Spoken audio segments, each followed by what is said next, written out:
In the hallowed halls of St. Matthew's Episcopal Church, a grieving widow was about to discover the most devastating truth of her life. What started as a solemn funeral service took a shocking turn when she came face to face with a woman claiming to be her husband's wife. Sarah Chen-Morrison wasn't your typical suburban housewife. For 20 years, she had spent her life building what she thought was an unbreakable marriage, known for her unwavering trust and devotion to family. When she encountered Elena Vasquez approaching the receiving line with 2 young boys, she had no idea she was walking into a web of deception that would shatter everything she believed about love and loyalty. Sarah's world collapsed in that moment, setting off a chain of revelations that would lead to the discovery of bigamy, fraud, and criminal conspiracy. What began as a funeral to honor a beloved husband and father would become a battle for survival, justice, and the protection of innocent children caught in the crossfire. The quiet town of Cedar Grove would never be the same after 2 families discovered they had been living parallel lives built on one man's elaborate lies. Before we jump back in, tell us where you're tuning in from, and if this story touches you, make sure you're subscribed, because tomorrow I've saved something extra special for you. The autumn light filtered through the stained glass windows of St. Matthew's Episcopal Church, casting fractured rainbows across the polished wooden pews. Sarah Chen-Morrison sat in the front row, her black dress perfectly pressed, her hands folded in her lap with the practiced composure of a woman who had spent 20 years being Marcus Morrison's wife. The casket before her gleamed under the soft lighting, surrounded by wreaths of white lilies and red roses, his favorites, she'd told the florist, though now she wondered if that was even true. Marcus was a man who lived fully, Pastor Williams was saying from the pulpit, his voice carrying the rehearsed warmth of someone who had known Marcus more by reputation than personal friendship. He gave generously to his community, worked tirelessly to build something lasting, and loved his family with unwavering devotion. Sarah's throat tightened. The words felt hollow, echoing in the cavernous space like promises that had already been broken.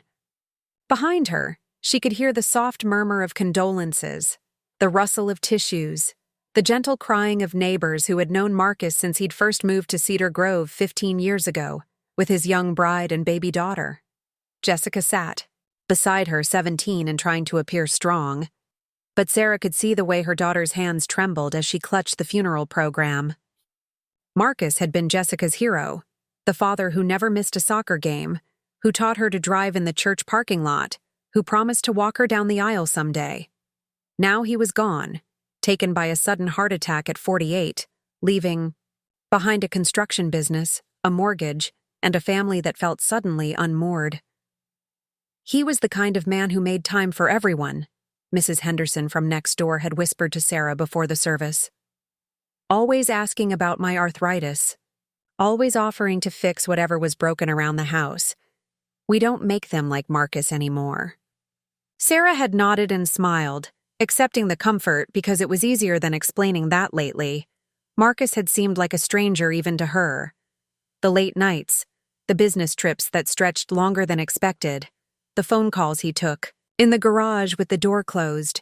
She told herself it was work stress, the pressure of expanding his construction company into new markets. Marriage required trust, her mother had always said. Trust and the wisdom to know when not to ask. Too many questions. Patricia Morrison sat on Sarah's other side, her silver hair perfectly styled, her mourning suit expensive and understated. Marcus's mother had always been a formidable woman, the kind who could silence a room with a raised eyebrow and organize a charity gala with 3 phone calls. Today she sat with her back straight and her eyes dry, grieving with the same controlled precision she brought to everything else. Mom's not a crier, Marcus had told Sarah years ago. She saves her tears for when they can do some good. The service concluded with a hymn that Sarah barely heard. Her mind kept drifting to practical concerns, the mortgage payment due next week, Jessica's college applications, the business accounts she'd need to sort through. Marcus had always handled the finances, claiming it was one less thing for her to worry about. Now she was beginning to understand that his protection had left her dangerously unprepared. The receiving line formed slowly, a procession of faces offering sympathy and sharing memories. Sarah stood beside the casket, accepting hugs and handshakes, hearing stories about Marcus that felt both familiar and strange. There was Marcus, the community volunteer, Marcus, the generous employer, Marcus, the devoted family man. Each story added another layer to a portrait she was beginning to realize might be incomplete. "Sarah, honey, I'm so sorry for your loss." The voice belonged to Elena Vasquez, though Sarah didn't know her name yet. She was a striking woman in her late 30s with dark hair pulled back in a simple bun and kind eyes reddened by recent tears. Beside her stood two young boys, perhaps 6 years old, dressed in matching navy suits and looking overwhelmed by the formal atmosphere. "Thank you," Sarah replied automatically, the response she'd given dozens of times already. "I don't think we've met." "Elena," the woman said, extending her hand. "Elena Vasquez.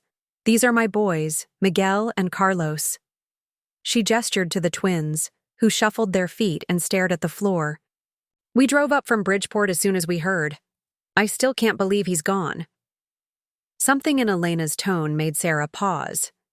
There was an intimacy there, a grief that felt too personal for a casual acquaintance. "I'm sorry. How did you know? Marcus?" Elena's expression shifted, confusion flickering across her features. "He was my husband." The words hung in the air between them like a physical object, solid and impossible to ignore. Sarah felt the ground beneath her feet seem to shift, the carefully ordered world of the receiving line suddenly tilting off its axis. "Your husband?" Sarah's voice came out smaller than she intended. "Yes." Elena's confusion was deepening, her eyes searching Sarah's face for understanding. "We've been married for 7 years. He talked about you sometimes. His ex-wife, Sarah.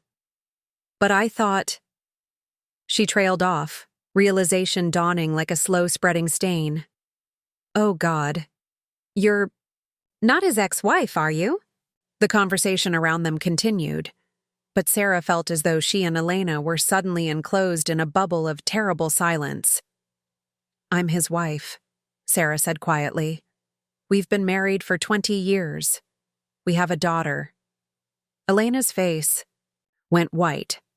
One of the boys, Miguel or Carlos, Sarah couldn't tell them apart, tugged on his mother's dress.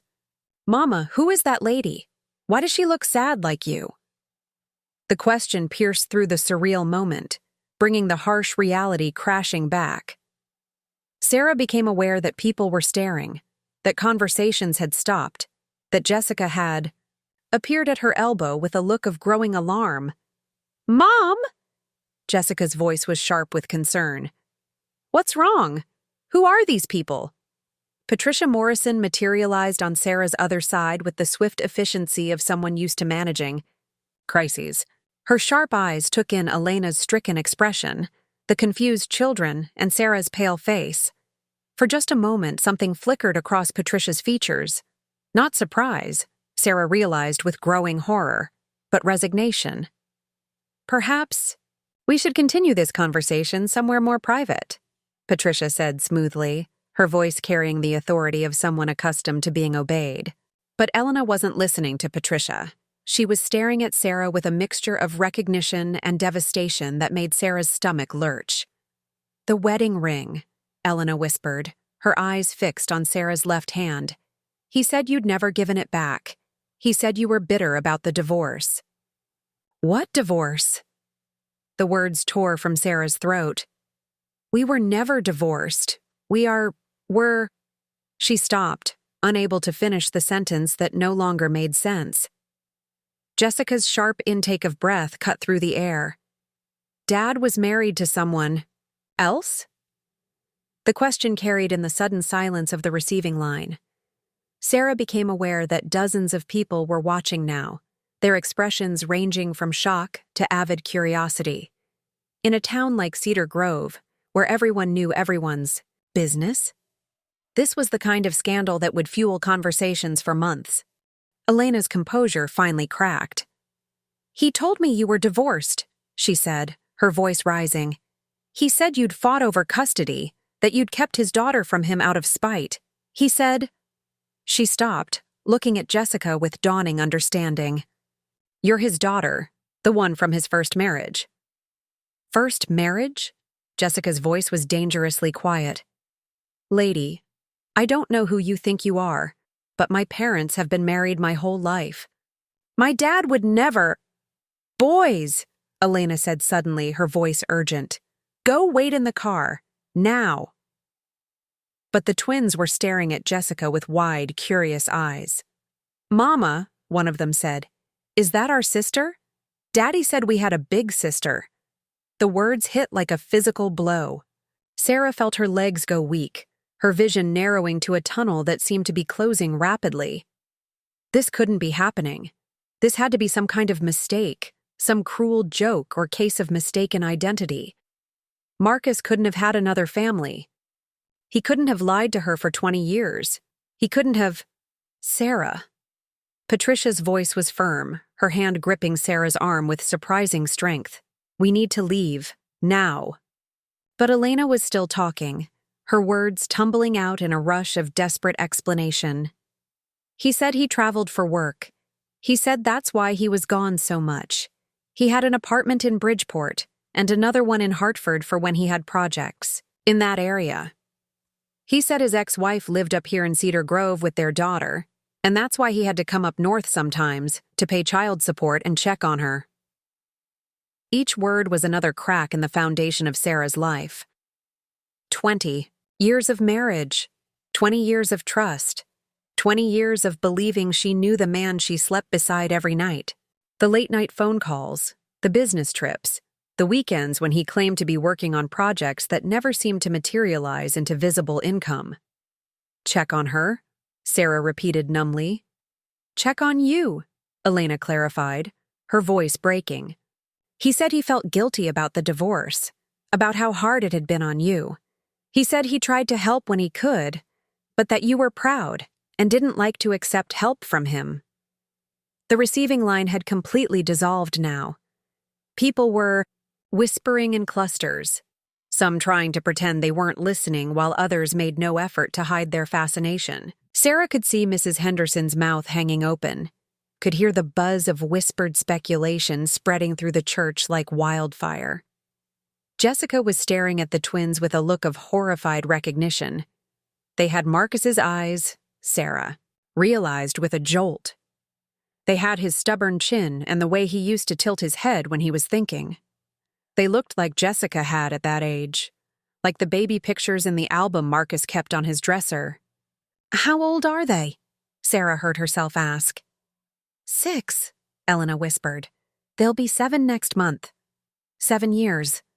Marcus had been with Elena for 7 years, long enough to marry her, long enough to have children with her, long enough to build an entire second life that Sarah never suspected. While Sarah had been planning anniversary dinners and supporting his business expansion, he'd been creating a parallel existence with another woman, another family, another version of himself. "I think I'm going to be sick," Jessica said suddenly, and she bolted for the church doors. The exodus began then, people making hasty excuses and uncomfortable goodbyes as they fled the scene of what was clearly a private family matter spiraling into public catastrophe. Sarah watched them go with a strange sense of detachment, as though she were observing the destruction of someone else's life.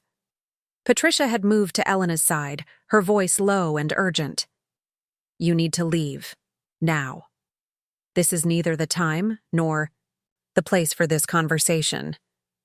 But Elena wasn't backing down. "I have as much right to grieve him as she does, maybe more. At least he was honest with me about being married before." "Honest?" The word came out as a strangled laugh. "You think he was honest with you?" "More honest than he was with you, apparently." The accusation hung between them like a thrown gauntlet.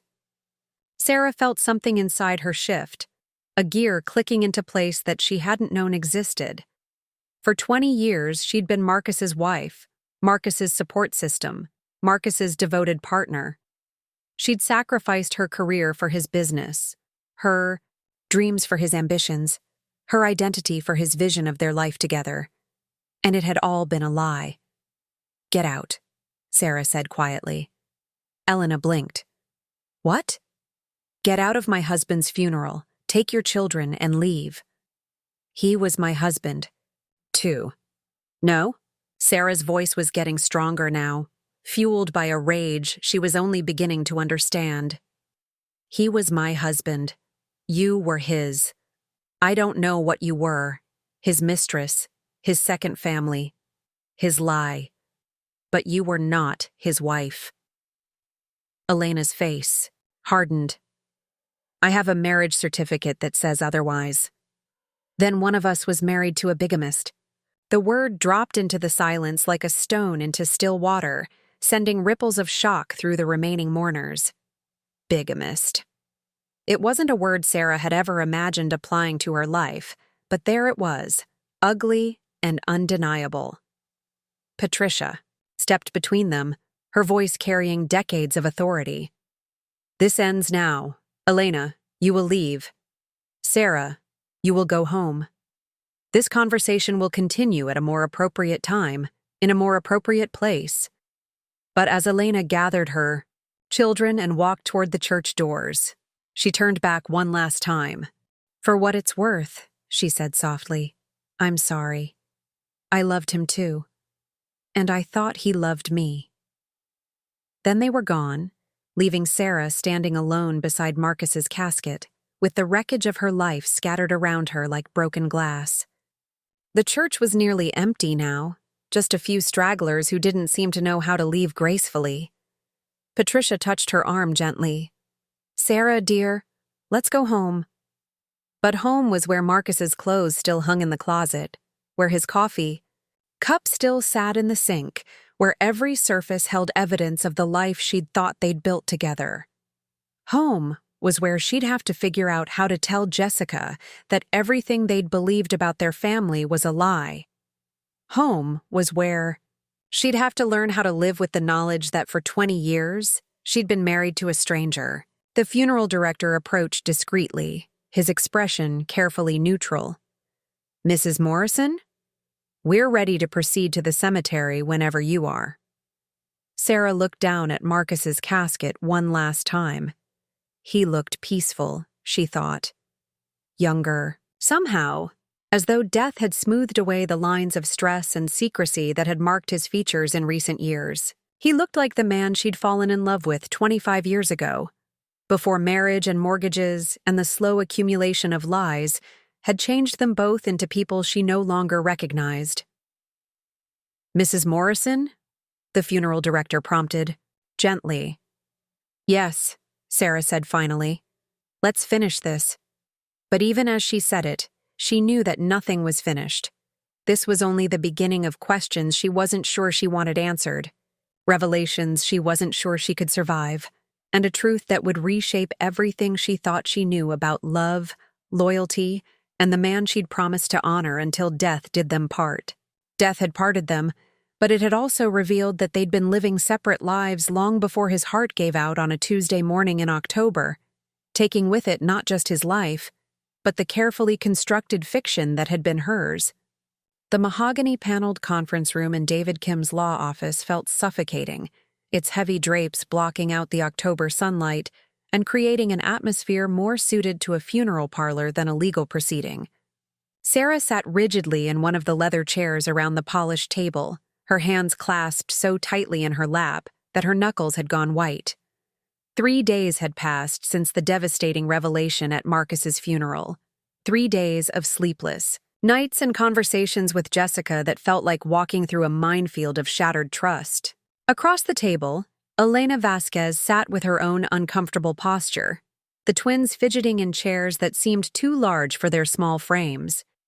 Miguel, or was it Carlos, kept swinging his legs, the repetitive motion creating a soft thumping sound that grated against Sarah's already frayed nerves. Elena had dressed carefully for the occasion, Sarah noticed. A navy blue suit that probably came from a department store rather than a boutique, but pressed and professional nonetheless. The effort felt almost insulting, as though Elena was trying to prove she belonged in a room where Sarah was beginning to suspect neither of them truly did. David Kim cleared his throat, shuffling through the papers spread before him with the careful precision of a man who understood that every word he was about to speak would detonate another bomb in the wreckage of two families' lives. Sarah had known David for years. He'd handled Marcus's business contracts, their house closing, even drafted their original wills back when Jessica was born. He'd been at their anniversary parties, their Christmas gatherings, their carefully orchestrated celebrations of a marriage that now felt like an elaborate performance. "I want to thank you all for coming today," David began, his voice carrying the professional neutrality he'd perfected over 20 years of delivering both good news and devastating verdicts.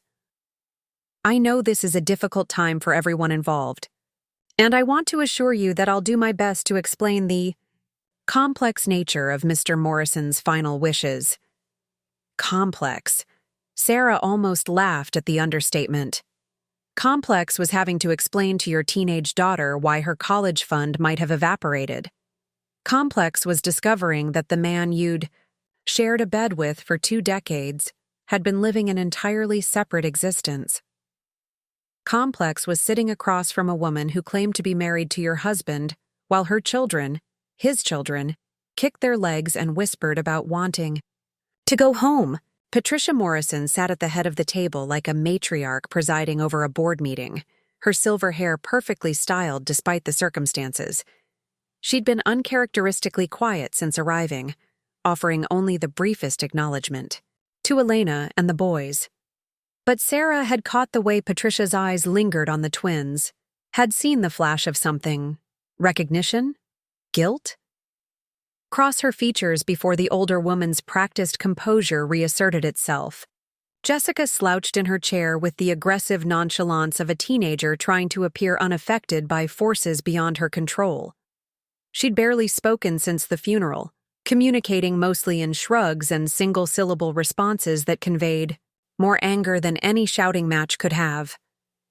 Now she stared at Elena's children with an expression that mixed curiosity with something approaching revulsion, as though she were studying creatures from another species entirely.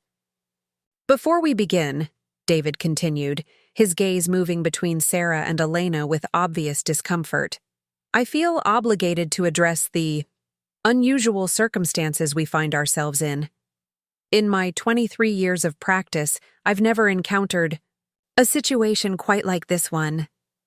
Mr. Morrison's estate planning was unconventional." Sarah felt a bitter smile twist her lips. Unconventional. Like bigamy was simply an alternative lifestyle choice rather than a crime that had destroyed 2 families. She wondered if David had known about Elena, if Marcus had confided in his attorney about his double life. The thought made her stomach clench with fresh betrayal. "Just read the will," Elena said quietly, her voice tight with strain. "Please. The boys don't understand why we're here, and I'd rather not have to explain more than necessary." David nodded, lifting a document that Sarah could see was significantly thicker than the simple 2-page will she and Marcus had drafted years ago. "Very well. The last will and testament of Marcus James Morrison, dated September 15th of this year. September 15th, less than a month before his death." Sarah's mind raced backward, trying to remember what had been happening in mid-September. Jessica's senior year had just started. The construction season was winding down. Marcus had seemed distracted, working late more often than usual, but she'd attributed it to end-of-season business pressures. Now she wondered if he'd been planning this final betrayal, putting his affairs in order for a revelation he knew would devastate everyone he claimed to love. David's voice filled the heavy silence as he began to read the formal language of legal documents. The opening paragraphs were standard: declarations of sound mind and body, revocations of previous wills, appointment of executors. But Sarah noticed that David's professional composure seemed strained. his voice catching slightly on certain phrases as though the words themselves tasted bitter. "To my beloved wife, Sarah Chen-Morrison," David read, and Sarah felt her breath catch. Beloved wife. Even in death, Marcus was still playing his games, still compartmentalizing his lies.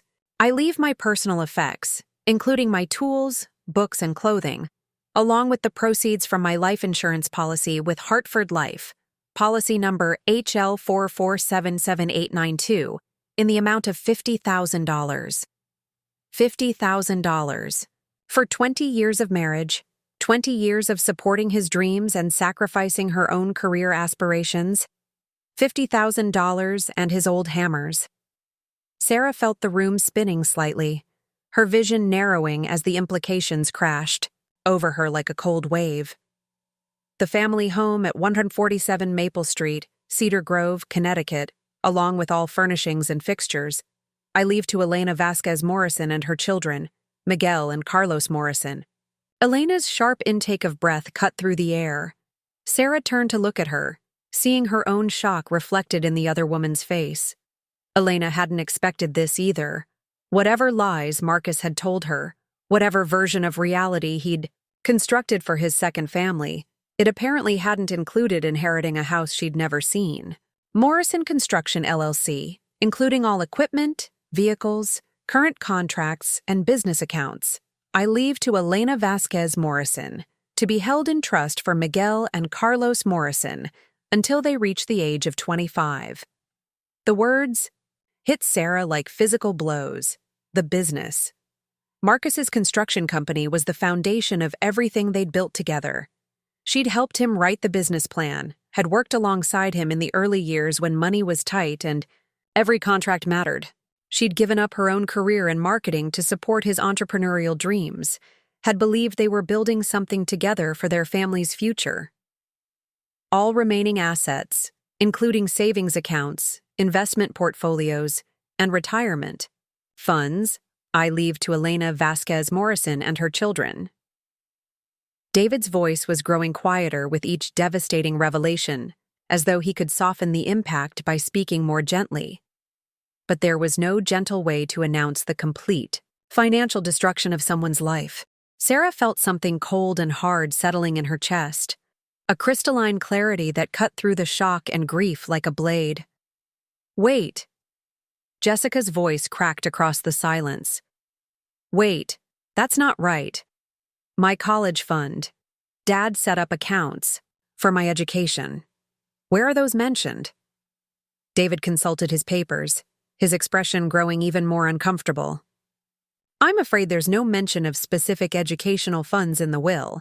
The college savings accounts were apparently liquidated in August." "Liquidated?" Sarah's voice came out as a whisper. "The funds were transferred to pay down business, debts and—" David paused, clearly struggling with how much to reveal. "And to purchase the house in Bridgeport where Mrs. Vasquez and her children reside." The final piece of the puzzle clicked into place with devastating clarity. Marcus hadn't just been living a double life. He'd been systematically dismantling Sarah's financial security to fund his other family's comfort. The college fund that was supposed to secure Jessica's future had bought Elena's house. The business Sarah had helped build from nothing was now Elena's inheritance. Even their home, the place where Sarah had nested and planned and dreamed for 15 years, belonged to a woman who'd never set foot inside it. "I don't understand," Elena said, her voice barely audible. "The house he showed me in Bridgeport, he said he'd saved for years to buy it. He said it was for our future, for the boys' future. I never asked him to. I didn't know about any of this."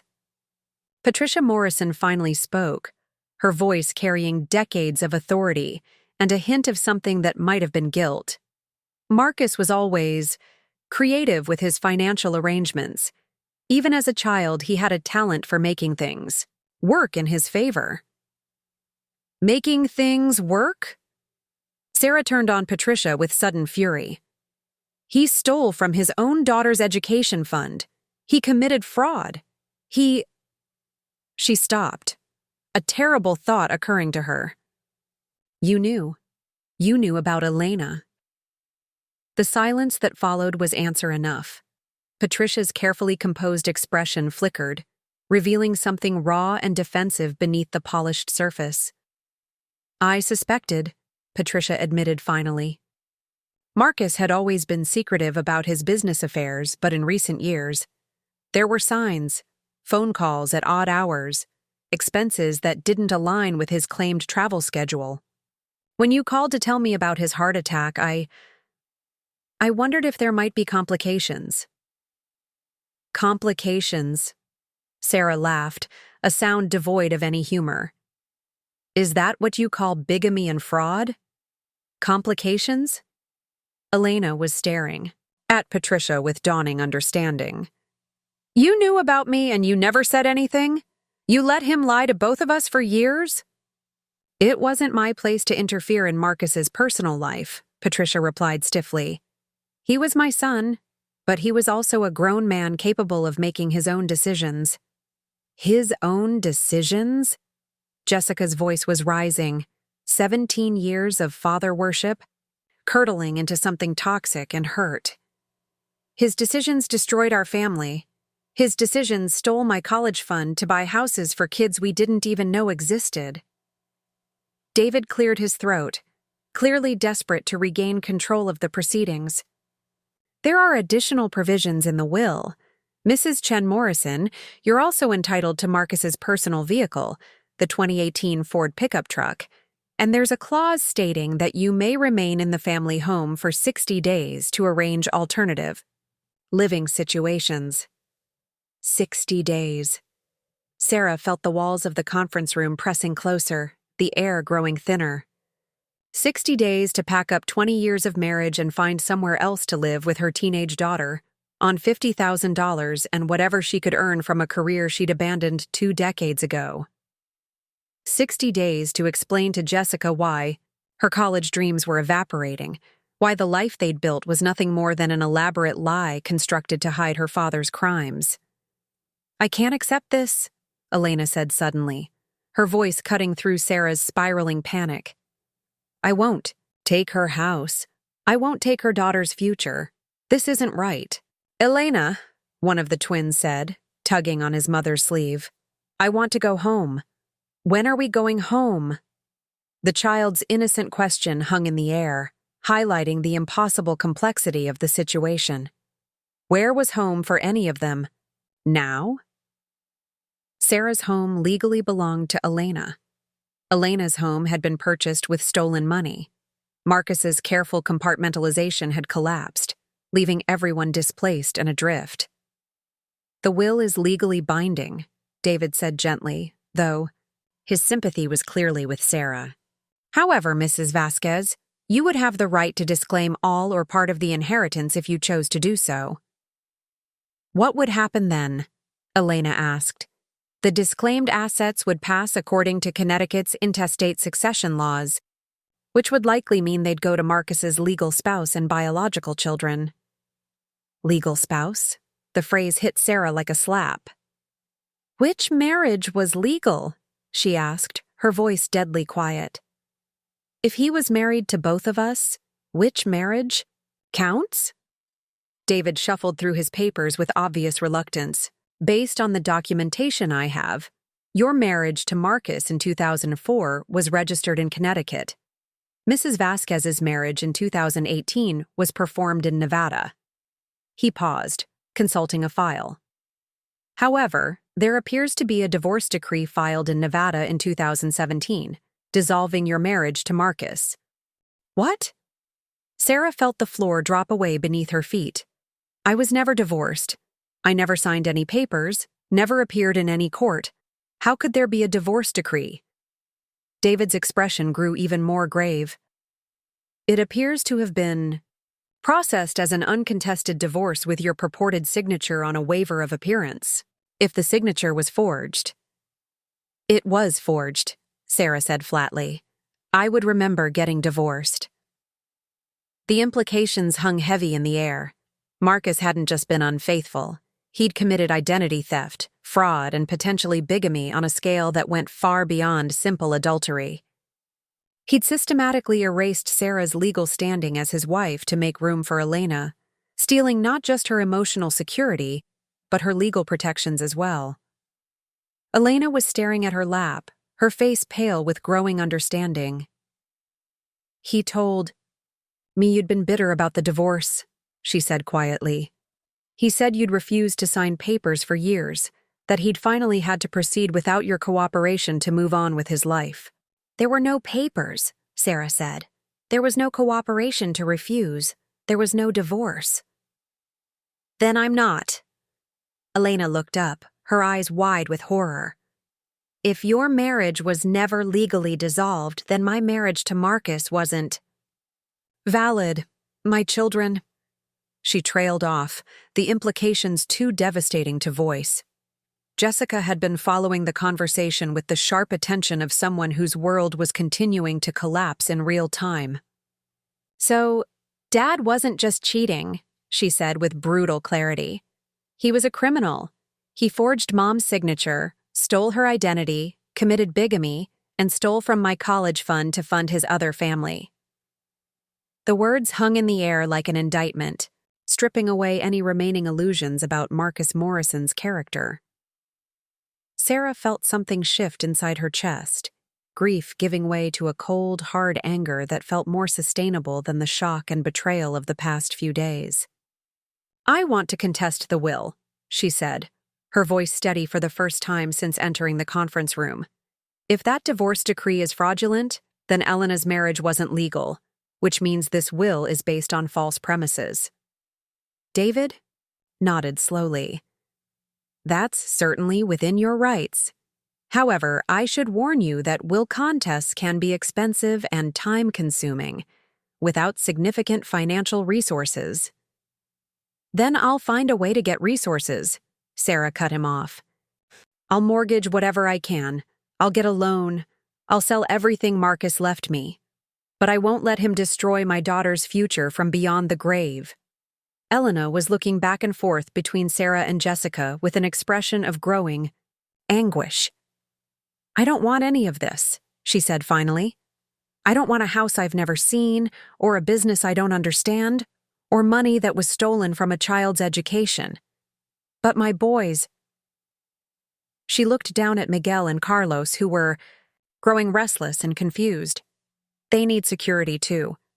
"Your boys need security," Sarah agreed, surprised by her own fairness even in the midst of her fury. "But not security built on theft and lies. Not security that destroys another child's future." Patricia had been unusually quiet during this exchange, but now she leaned forward with the commanding presence she'd wielded throughout Marcus's childhood. "Perhaps we should all take some time to consider our options before making any irreversible decisions. Emotions are running high, understandably, but this situation requires careful thought." "Careful thought?" Sarah turned on her mother-in-law, with 20 years of suppressed frustration finally finding its voice. "Where was careful thought when your son was forging my signature? Where was careful thought when he was stealing from his own daughter? Where was careful thought when you suspected he was living a double life and chose to say nothing?" Patricia's composed facade cracked slightly. "I loved my son, but I was not responsible for his choices." "No, but you were responsible for your own choices. And you chose to protect him instead of the people he was hurting." David stood abruptly, clearly sensing that the meeting was spiraling beyond his ability to control. "I think we should adjourn for today. Everyone needs time to process this information and consider their options. Mrs. Chen-Morrison, if you decide to contest the will, I can recommend some excellent attorneys who specialize in estate litigation." Sarah gathered her purse with the mechanical movements of someone in shock. "Recommend away," she said, "because I'm going to fight this. I'm going to fight for my daughter's future, for the life we built together, for the truth about what Marcus really did to both our families." As they filed out of the conference room, Elena caught Sarah's arm gently. "I meant what I said in there. I don't want anything that was stolen from you and Jessica. Whatever Marcus did, whatever lies he told, I was as much a victim as you were." Sarah studied Elena's face, seeing genuine distress and moral conflict rather than the grasping opportunism she'd expected. "Maybe," she said carefully, "but good intentions don't pay for college tuition or mortgage payments. If you really want to make this right, you'll help me prove that Marcus's will is based on fraud." "And if I do that, what happens to my children's security?" "I don't know," Sarah admitted. "But I know that security built on lies and theft isn't real security. It's just another version of the house of cards Marcus built for all of us." As they walked out into the crisp October afternoon, Sarah felt the weight of the impossible battle ahead. She had 60 days to find a place to live, financial resources to fight a will contest, and evidence to prove that her entire marriage had been systematically undermined by the man she'd loved and trusted. She had a traumatized teenager to support and a future to rebuild from nothing. But for the first time since Marcus's death, she also felt something she recognized as hope. Not hope for easy answers or quick solutions, but hope that the truth, however painful, might finally set them all free from the elaborate fiction Marcus had constructed around their lives. The war for her family's future was just beginning, and Sarah Chen-Morrison was finally ready to fight. The fluorescent lights in David Kim's office hummed with an irritating persistence that matched the growing buzz of anxiety in Sarah's chest. 2 weeks had passed since the devastating will reading, 2 weeks of sleepless nights spent hunched over her laptop in the kitchen while Jessica slept fitfully upstairs. The dining room table had been transformed into a war room, covered with manila folders, legal pads covered in her increasingly frantic handwriting, and printouts from various government databases that she'd never known existed until desperation had made her resourceful. David sat across from her, his usually immaculate appearance slightly rumpled from what she suspected had been his own sleepless nights. He'd taken her case pro bono after she'd made it clear that $50,000 would barely cover living expenses for the next year, let alone finance a protracted legal battle. His kindness felt like a lifeline in an ocean of betrayal, though Sarah was careful not to examine too closely the way his eyes lingered on her face or the gentle tone he used when explaining the more devastating discoveries.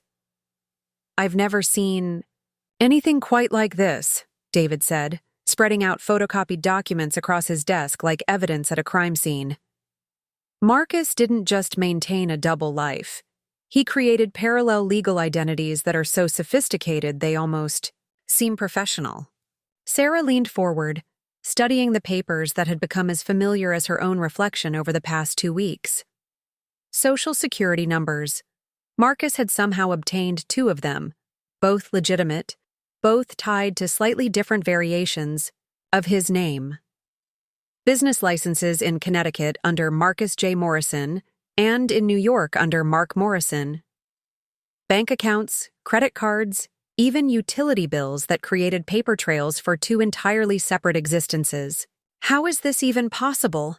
she asked, though she'd asked the same question dozens of times already. Each answer David provided only led to more questions, more evidence of systematic deception that made her feel like she'd been married to a stranger. Identity fraud at this level requires either significant technical expertise or inside connections, David explained, adjusting his glasses as he examined a particularly damning set of bank statements. The Nevada divorce decree is a masterpiece of forgery. Not just your signature, but official court seals, filing dates, even a fake case number that would pass casual inspection. The Nevada divorce papers sat in a separate folder, marked with red tabs that made them look like evidence from a murder trial. Sarah had stared at her forged signature until her eyes burned, trying to understand how Marcus had captured the slight downward slant of her S, and the way she always crossed her T's a little too high. The answer was obvious but painful. He'd had 20 years to study her handwriting, 20 years of birthday cards and grocery lists and love notes to use as reference material for his deception. "There's something else," David said, his voice taking on the careful tone he used when delivering particularly bad news. I've been working with a forensic accountant to trace Marcus's financial activities over the past 7 years. What we've found suggests this goes deeper than bigamy and identity theft. Sarah felt her stomach clench. Over the past 2 weeks, she'd learned to brace herself whenever David used that tone. It usually preceded revelations that made her previous understanding of Marcus's crimes seem quaint by comparison. How much deeper? David opened another folder, revealing spreadsheets that looked like the kind of financial analysis she'd once done in her marketing career. Except these tracked money flowing through accounts she'd never known existed, to purposes that made no sense in the context of the marriage she thought she'd been living. Morrison Construction has been operating essentially as 2 separate companies. The Connecticut business, the one you knew about, has been struggling financially for the past 3 years. Most of the legitimate contracts have been small residential jobs that barely covered overhead. Sarah nodded. She'd suspected the business was having problems. Marcus had been stressed about money, working longer hours for what seemed like diminishing returns. She'd offered to return to work herself, but he'd insisted they could weather the rough patch without sacrificing her time with Jessica. But the New York business, Mark Morrison Construction, has been incredibly profitable. Large commercial contracts, government projects, work that would require bonding and insurance well beyond what the Connecticut company carried. So he was successful just secretly? Not exactly. David's expression grew even more grave. The forensic accountant believes the New York contracts were primarily money laundering operations. Shell companies paying inflated prices for minimal work, with the excess cash flowing back through a network of accounts that eventually funded both his family's lifestyles. The words hit Sarah like a physical blow. Money laundering. She'd thought the worst discovery would be that Marcus was a bigamist and a fraud. But this suggested he'd been involved with criminal organizations, that the money paying for Jessica's soccer cleats and Elena's house had come from illegal activities. She couldn't even begin to imagine. What kind of money laundering? She asked, though she wasn't sure she wanted to know the answer. We're still investigating, but the patterns suggest drug money. Large cash deposits, payments from businesses that exist only on paper, financial. Flows that make no sense unless you assume the goal is to clean dirty money rather than generate legitimate profits. Sarah felt the room spinning slightly. Drug money. The phrase belonged in television shows and newspaper articles about other people's tragedies, not in the quiet suburban life she'd thought she was living. She tried to remember if there had been signs, warning signals she'd missed while she was busy being the supportive wife and devoted mother. David, she said slowly, if Marcus was laundering drug money, does that make me, are Jessica and I? Accessories? Probably not, based on what I can see. But Sarah, there's something else you need to understand. If federal investigators start looking into Marcus's activities, both families could be at risk of asset forfeiture. Everything he bought with illegal proceeds, the houses, the business equipment, even personal property, could be seized. The implications crashed over her like a cold wave. Not only had Marcus stolen her financial security to fund his other family, but the money itself might have been stolen from someone else entirely. The house Elena's children lived in, the business Sarah had helped build, even the life insurance money that was supposed to be Jessica's college fund, all of it, could disappear if investigators determined it had been purchased with criminal proceeds.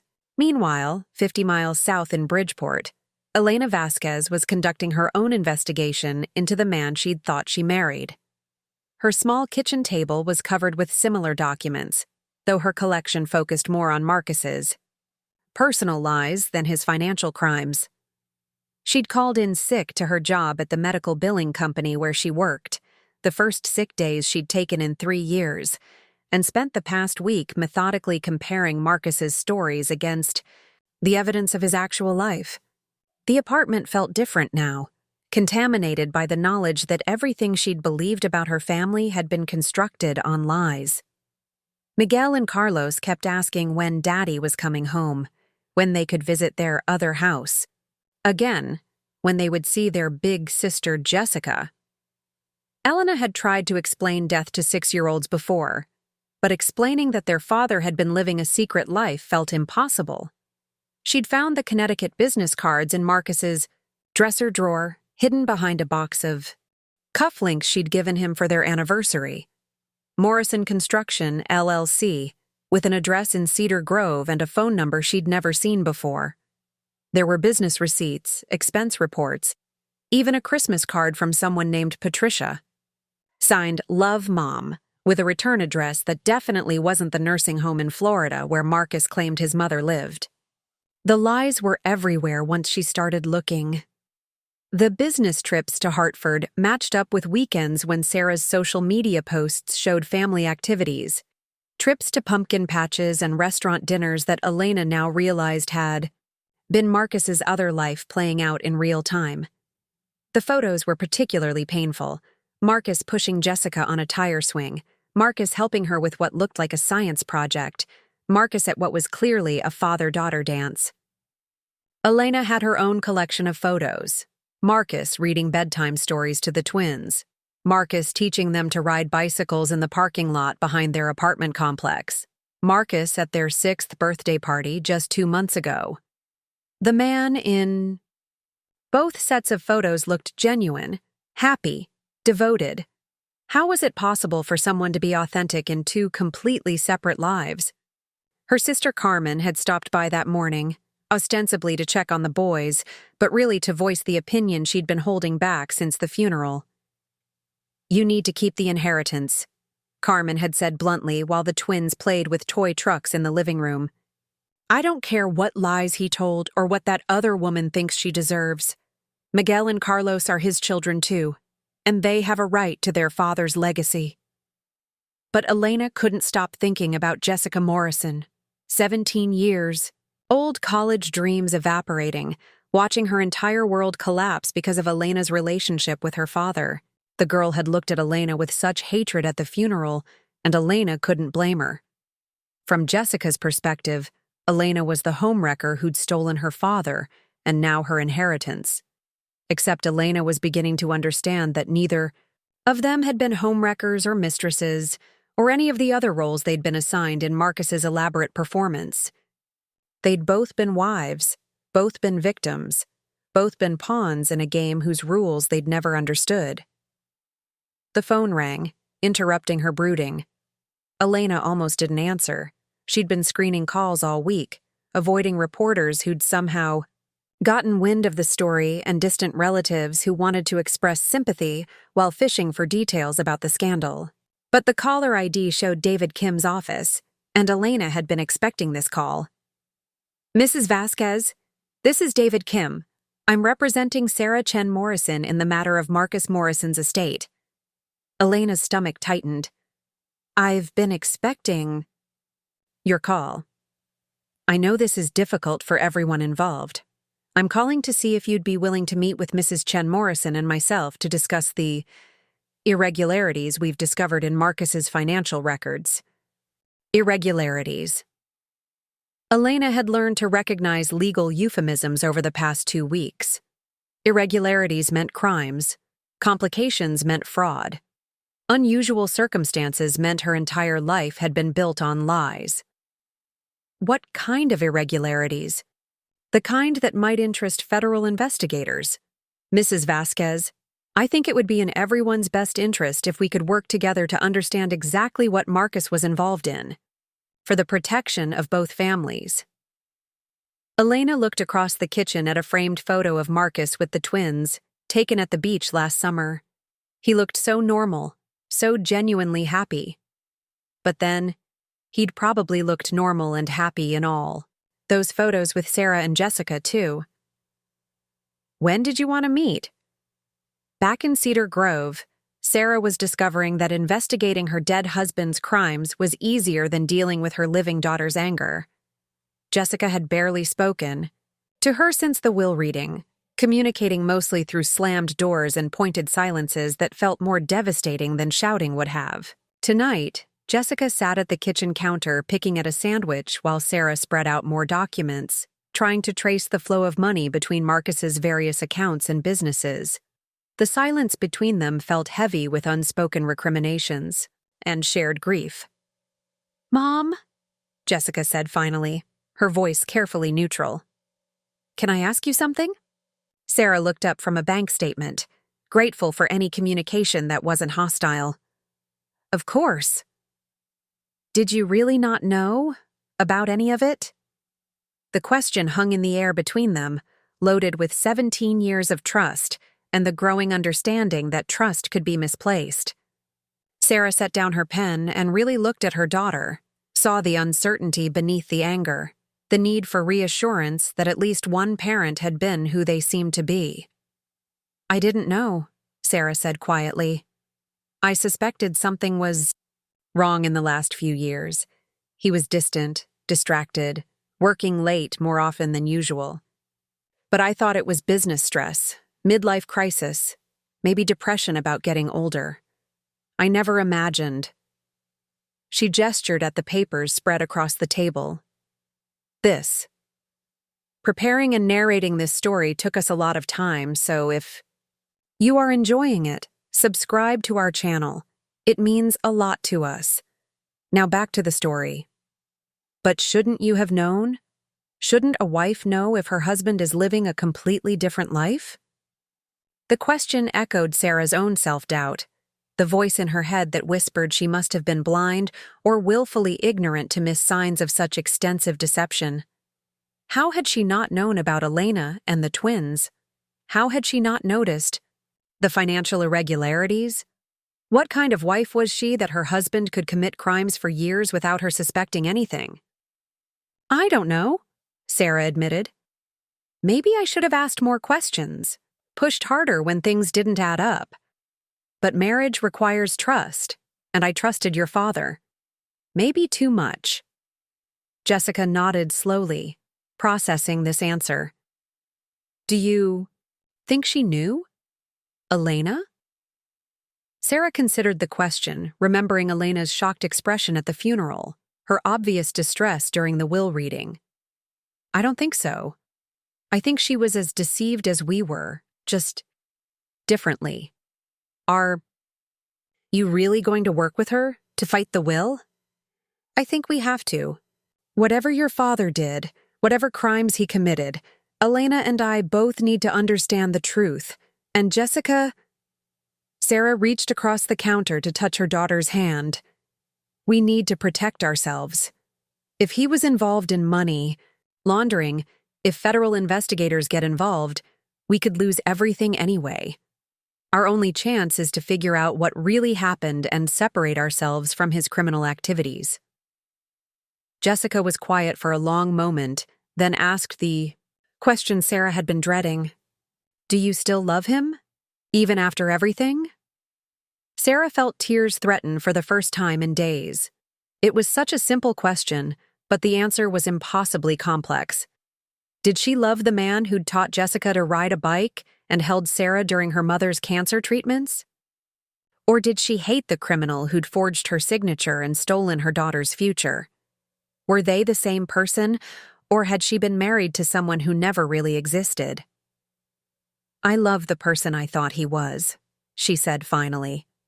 "But I'm starting to realize that person might have been just another one of his lies." The phone rang then, interrupting their fragile moment of connection. Sarah answered without thinking, expecting another sympathy call from a neighbor, or perhaps David with more devastating news about Marcus's financial crimes. The phone rang then, interrupting their fragile moment of connection.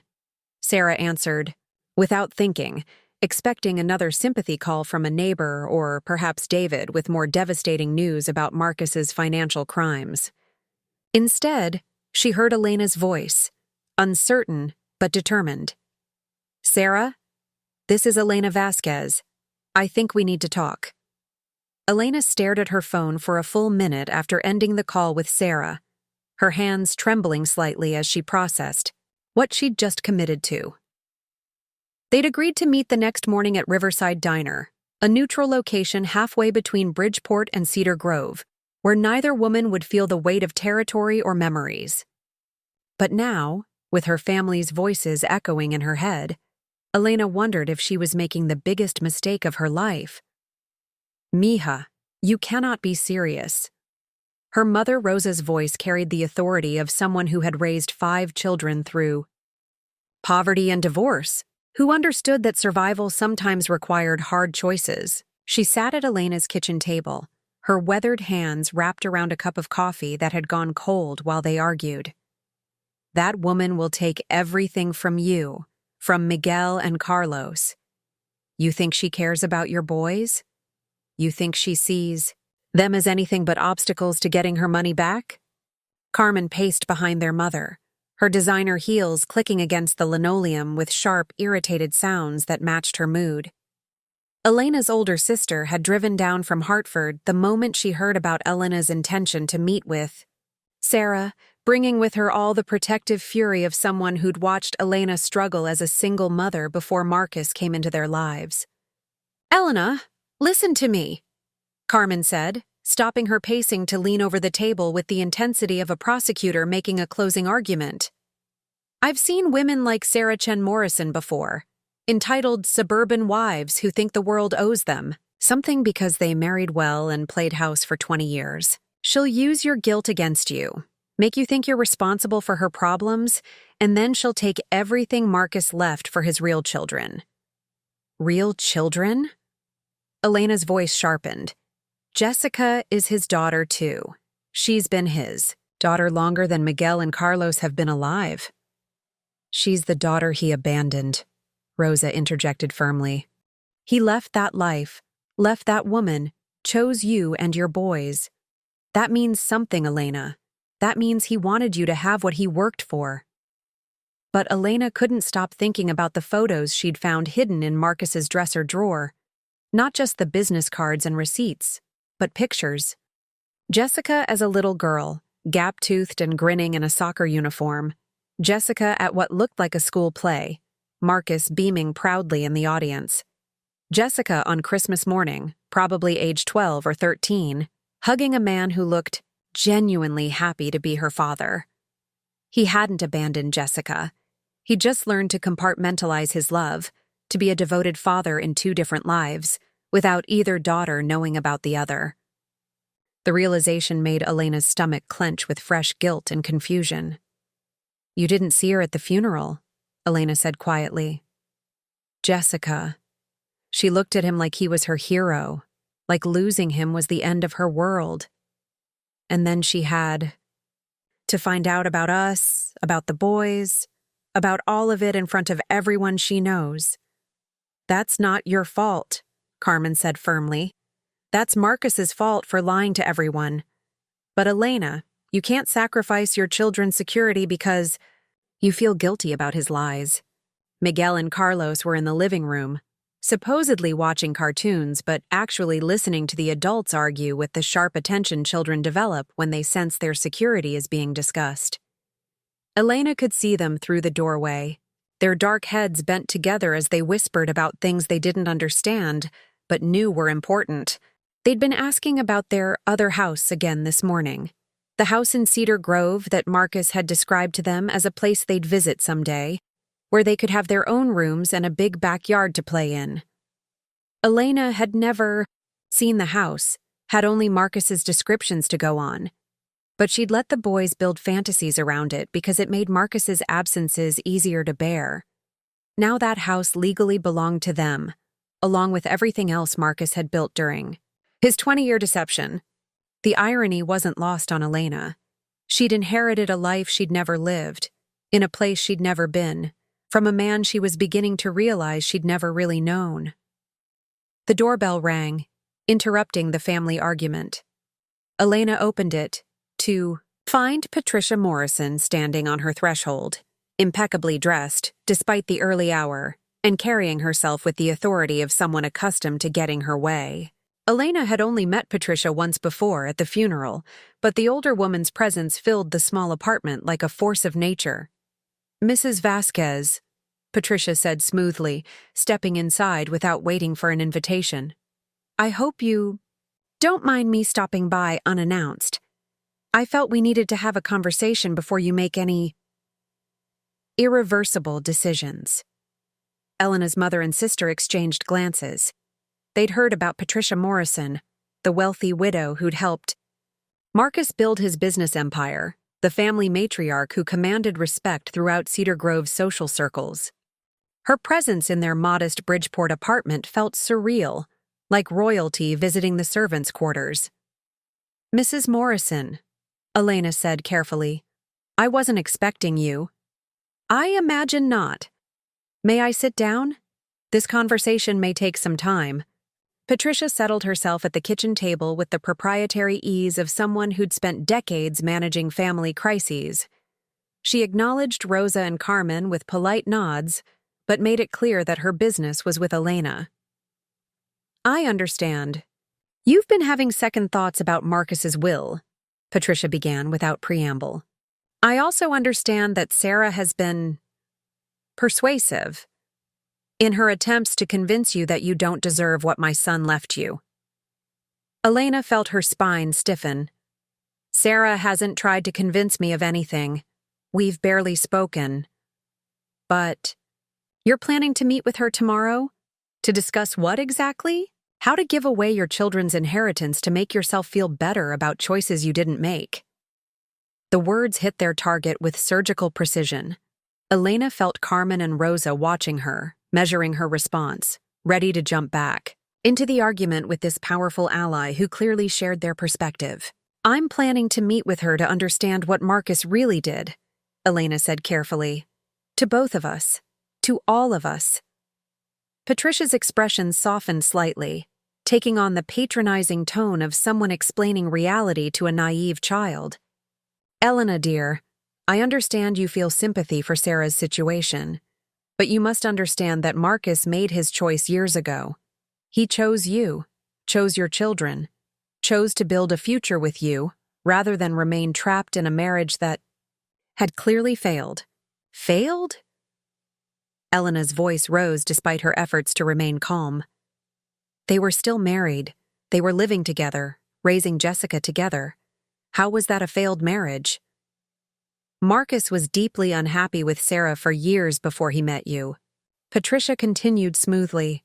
She'd become complacent, taking him for granted, more interested in her social standing than in supporting his ambitions. "When he found love with you, real love, he finally had the courage to end that chapter of his life." Elena stared at Patricia, recognizing the story, but understanding now that it was just another version of Marcus's carefully constructed lies. He'd told Elena that Sarah was bitter about their divorce, that she'd made his life miserable for years before he finally escaped. But there had been no divorce, no legal ending to that chapter, just Marcus learning to live two stories simultaneously. "Mrs. Morrison," Elena said slowly, "if Marcus was so unhappy with Sarah, why didn't he divorce her legally? Why forge papers and create false identities instead of just ending the marriage properly?" Patricia's composure flickered for just a moment, revealing something harder underneath. Marcus was complicated. He sometimes made things more difficult than they needed to be because he didn't want to hurt people unnecessarily. Hurt people unnecessarily? Elena felt anger building in her chest. "He was living a double life for 7 years. He had children with me while he was still married to someone else. How was any of that about not wanting to hurt people?" Carmen stepped forward, clearly sensing that the conversation was moving in a direction that didn't serve their interests. "Mama Elena," she said, using the childhood nickname that always made Elena feel small and protected. "Whatever Marcus did or didn't do, it doesn't change the fact that Miguel and Carlos are his sons. They have a right to their father's legacy."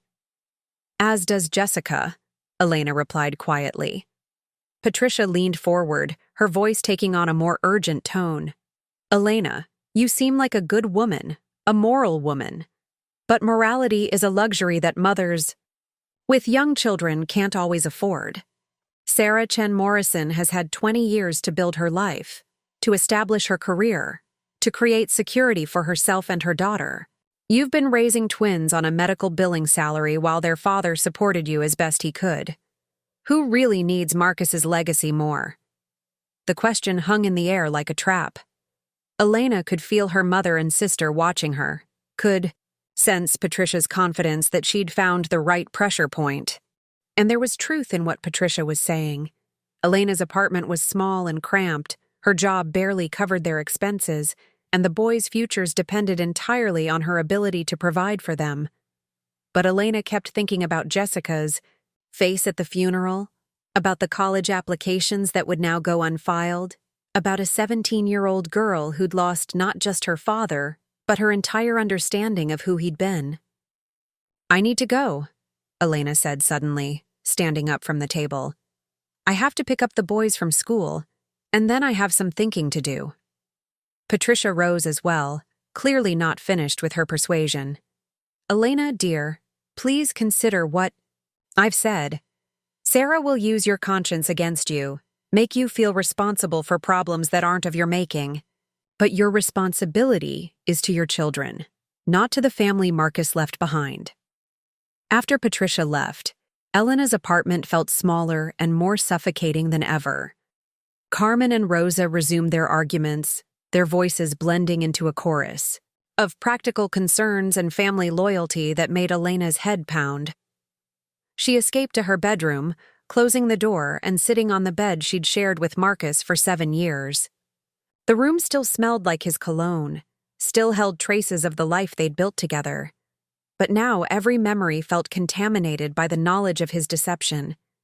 Had he ever really loved her, or had she just been a convenient escape from the complications of his real life? Were her children just mistakes that had become obligations, or did Marcus genuinely want to be their father? She thought about Sarah Chen-Morrison, sitting in that big house in Cedar Grove, probably staring at foreclosure notices and trying to figure out how to tell her daughter that college was no longer an option.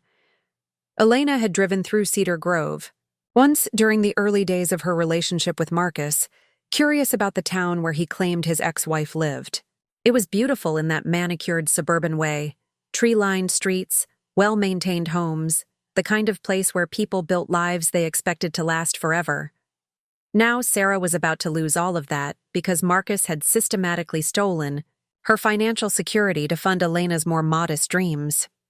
The house Elena had been so grateful for, the down payment that had seemed like Marcus's generous investment in their future, had been bought with money stolen from another woman's daughter's education fund.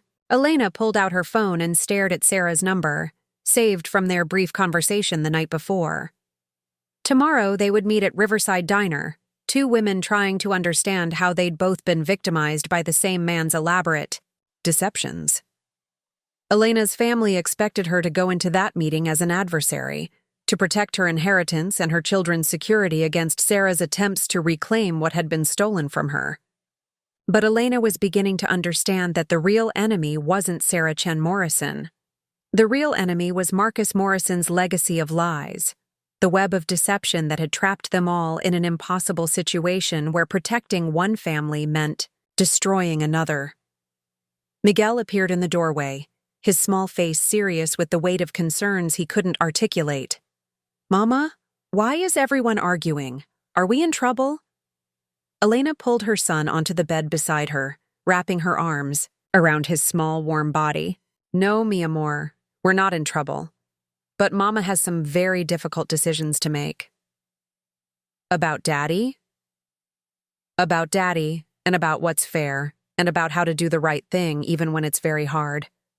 Miguel considered this with the gravity of a 6-year-old trying to understand adult complexities.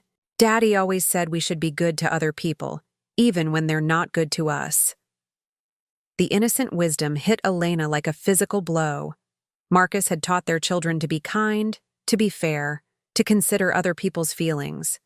But he'd built their comfortable life on the destruction of another child's future, had funded their security with stolen money and forged documents. Tomorrow she would sit across from Sarah Chen-Morrison and look into the eyes of the woman whose life had been sacrificed for Elena's happiness. She would hear about Jessica's dreams and Sarah's sacrifices and the 20-year marriage that had been systematically undermined to make room for Elena's love story. and then she would have to decide whether doing the right thing was worth risking her children's future, or whether protecting her boys meant accepting that sometimes good people have to live with the consequences of other people's crimes. The decision felt impossible, but Elena was beginning to understand that impossible decisions were simply the price of loving people who turned out to be different than they seemed. Tomorrow would bring answers, but tonight brought only the weight of choices that would reshape 3 families' futures, no matter which direction she chose. Detective Ray Thompson had seen enough financial fraud cases to recognize the patterns, but Marcus Morrison's operation was more sophisticated than most. He sat in the cluttered break room of the Cedar Grove Police Department, surrounded by bankers' boxes full of evidence that painted a picture of systematic criminal enterprise spanning nearly a decade. The coffee had gone cold hours ago, but Thompson barely noticed. He was too absorbed in following the money trails that seemed to lead in directions he hadn't expected. The call had come in 2 weeks ago from David Kim, requesting a criminal investigation into potential identity theft and fraud. What Thompson had uncovered went far beyond a bigamist with forged divorce papers. Marcus Morrison had been running what appeared to be a sophisticated money laundering operation, using his construction businesses as fronts to clean cash for sources that Thompson was still trying to identify. "Detective?" Officer Martinez appeared in the doorway, holding another stack of financial records. "The forensic accountant finished analyzing the business accounts. You're going to want to see this." Thompson took the report, scanning the highlighted sections that told a story of financial deception on a scale that impressed even his cynical perspective. Morrison Construction in Connecticut had been legitimate in its early years, building a solid reputation for residential work and small commercial projects, but around 2016, a parallel operation had emerged in New York under the name Mark Morrison Construction, and that's where things got interesting. The New York business had received contracts from shell companies with names like Riverside Development and Hartford Holdings, companies that existed only on paper, but somehow had access to enormous amounts of cash. These phantom businesses would pay Mark Morrison Construction massive fees for minimal work, a $200,000 payment for site preparation on a vacant lot, $150,000 for consultation services that involved no visible deliverables. But the real sophistication lay in how the money flowed afterward. The inflated payments would be deposited into business accounts, then gradually transferred through a network of legitimate expenses, equipment purchases, subcontractor payments, material costs. Eventually, the cleaned money would emerge as salary, payments to Marcus Morrison and Elena Vasquez Morrison, or as business loan payments that funded the purchase of real estate and other assets. Thompson rubbed his eyes, feeling the familiar weight of a case that was about to explode beyond the boundaries of local jurisdiction. Money laundering on this scale meant federal involvement, asset forfeiture procedures, and complications that would destroy innocent lives along with guilty ones. His phone rang, interrupting his analysis. "Thompson." "Detective, this is David Kim. I'm calling about the Morrison case. My clients are here for our meeting, and we've discovered some additional concerning information." "What kind of concerning?" "The kind that suggests both women may be in legal jeopardy they don't understand. Can you meet us at my office? I think you need to hear this directly from them." An hour later, Thompson sat in David Kim's conference room, studying the 2 women whose lives had been systematically destroyed by a man they'd both loved.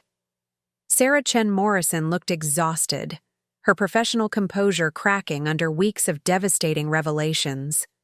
Elena Vasquez appeared younger and more vulnerable, but there was steel in her eyes that suggested she'd fight for her children regardless of the personal cost. "Detective Thompson," David began, "I've asked you here because my investigation into Marcus Morrison's estate has revealed criminal activities that go beyond what we initially suspected. Both Mrs. Chen-Morrison and Mrs. Vasquez have been unknowing participants in financial fraud, and they need to understand their legal exposure." Thompson opened his notebook, studying the women's faces. "Let me start with what I've found. Then you can tell me what you've discovered." Marcus Morrison was running a money laundering operation through his construction businesses. Conservative estimate, he cleaned about $8 million over the past 4 years. Elena's face went white. $8 million? That's impossible. We live modestly. The boys' clothes come from Target. I work full-time because we need my income. That's because most of the money was being used to purchase assets under your names, Thompson explained gently. Your house in Bridgeport, the business equipment. Even some of your personal bank accounts show deposits that originated from these shell companies. Sarah leaned forward, her voice tight with controlled panic. What does that mean for us? For our children? In cases like this, the federal government can seize assets purchased with criminal proceeds, regardless of whether the current owners knew about the illegal source. Both your homes, the business, possibly even personal property could be subject to forfeiture. The words hung in the air like a death sentence. Thompson had delivered this news dozens of times over his career, but it never got easier to watch. People realized their entire lives had been built on quicksand. "There's more," David said quietly. "Sarah, tell Detective Thompson what you discovered about the credit cards." Sarah's hands trembled as she opened a folder filled with statements and applications. Marcus opened credit cards in my name without my knowledge. 17 different cards over the past 5 years, with a combined debt of about $180,000. The payments were current, so I never knew they existed, but now that he's dead. The payments have stopped, Elena finished, understanding immediately. And the credit card companies are coming after you for debts you didn't even know existed. Thompson made notes, adding credit fraud to the growing list of Marcus Morrison's crimes. "Mrs. Vasquez, what about you? Any financial irregularities you weren't aware of?" Elena's voice was barely audible. "Business loans. Marcus said he was expanding the company, that we qualified for better rates because we were married. I signed papers, but I trusted him to handle the details. Now I'm finding out there are loans totaling over $300,000 that I'm legally responsible for." Both women were used as unwitting accomplices, David explained. Their names on loan applications, their credit histories leveraged for fraudulent purposes, their identities used to create the appearance of legitimate business expansion when Marcus was actually building infrastructure for money laundering. Thompson studied his notes, seeing the pattern that made his stomach clench with professional dread. This suggests Marcus was working with organized crime figures. Money laundering on this scale doesn't happen independently. He was part of a larger network. "What kind of network?" Sarah asked, though Thompson could see she didn't really want to know the answer. "Drug money, most likely. Possibly human trafficking or other high-cash criminal enterprises. The shell companies that were paying his construction business are connected to investigations in 3 other states." Elena was staring at her hands, processing the reality that her children's comfortable life had been funded by drug money. "Detective, if Marcus was involved with dangerous people, are the children safe?" Thompson had been wondering the same thing. Criminal organizations didn't usually leave loose ends, and Marcus's sudden death was beginning to look less like a natural heart attack and more like a potential murder designed to silence someone who knew too much. "I've requested the medical examiner's office to take another look at Marcus's autopsy results," Thompson said carefully. "Heart attacks can be induced chemically, and given what we're learning about his criminal activities, it's possible his death wasn't natural." The words hit both women like physical blows. Sarah's composure finally cracked, tears streaming down her face as she processed the possibility that Marcus had been murdered. Elena reached across the table instinctively, squeezing Sarah's hand in a gesture of support that surprised them both. "If he was murdered," Elena said slowly, "then whoever killed him knows about us. About the money, the businesses, the whole operation." David's phone buzzed with an incoming call.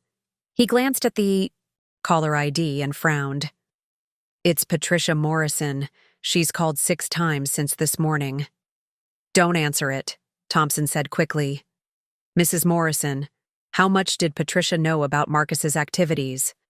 Sarah wiped her eyes, thinking back, over years of family interactions. She helped him start the business, co-signed some of the early loans. But Patricia's always been careful about maintaining plausible deniability. She asks few questions and remembers fewer answers. I think she knew more than she admitted, Elena said quietly. When she came to my apartment yesterday, she was desperate to convince me not to challenge the will. She offered to pay my legal fees if I'd take the inheritance and disappear with the boys. Thompson's interest sharpened. She offered to pay you to disappear? She said it would be better for everyone if we moved away, started fresh somewhere else. She even had suggestions about good school districts in other states, as if she'd already researched where we should go. The implications were clear. Patricia Morrison wasn't just trying to protect her son's memory. She was trying to eliminate witnesses to his criminal activities.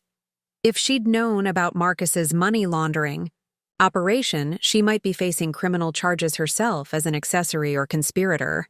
We need to be very careful here, Thompson said, his voice carrying the weight of 20 years' experience with dangerous people.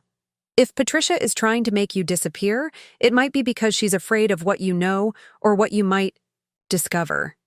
And if Marcus was murdered because he'd become a liability to his criminal partners, then anyone associated with his operation could be at risk. David's expression had grown increasingly grave as he processed the scope of the situation. What you're saying is that both families are in physical danger, as well as legal jeopardy.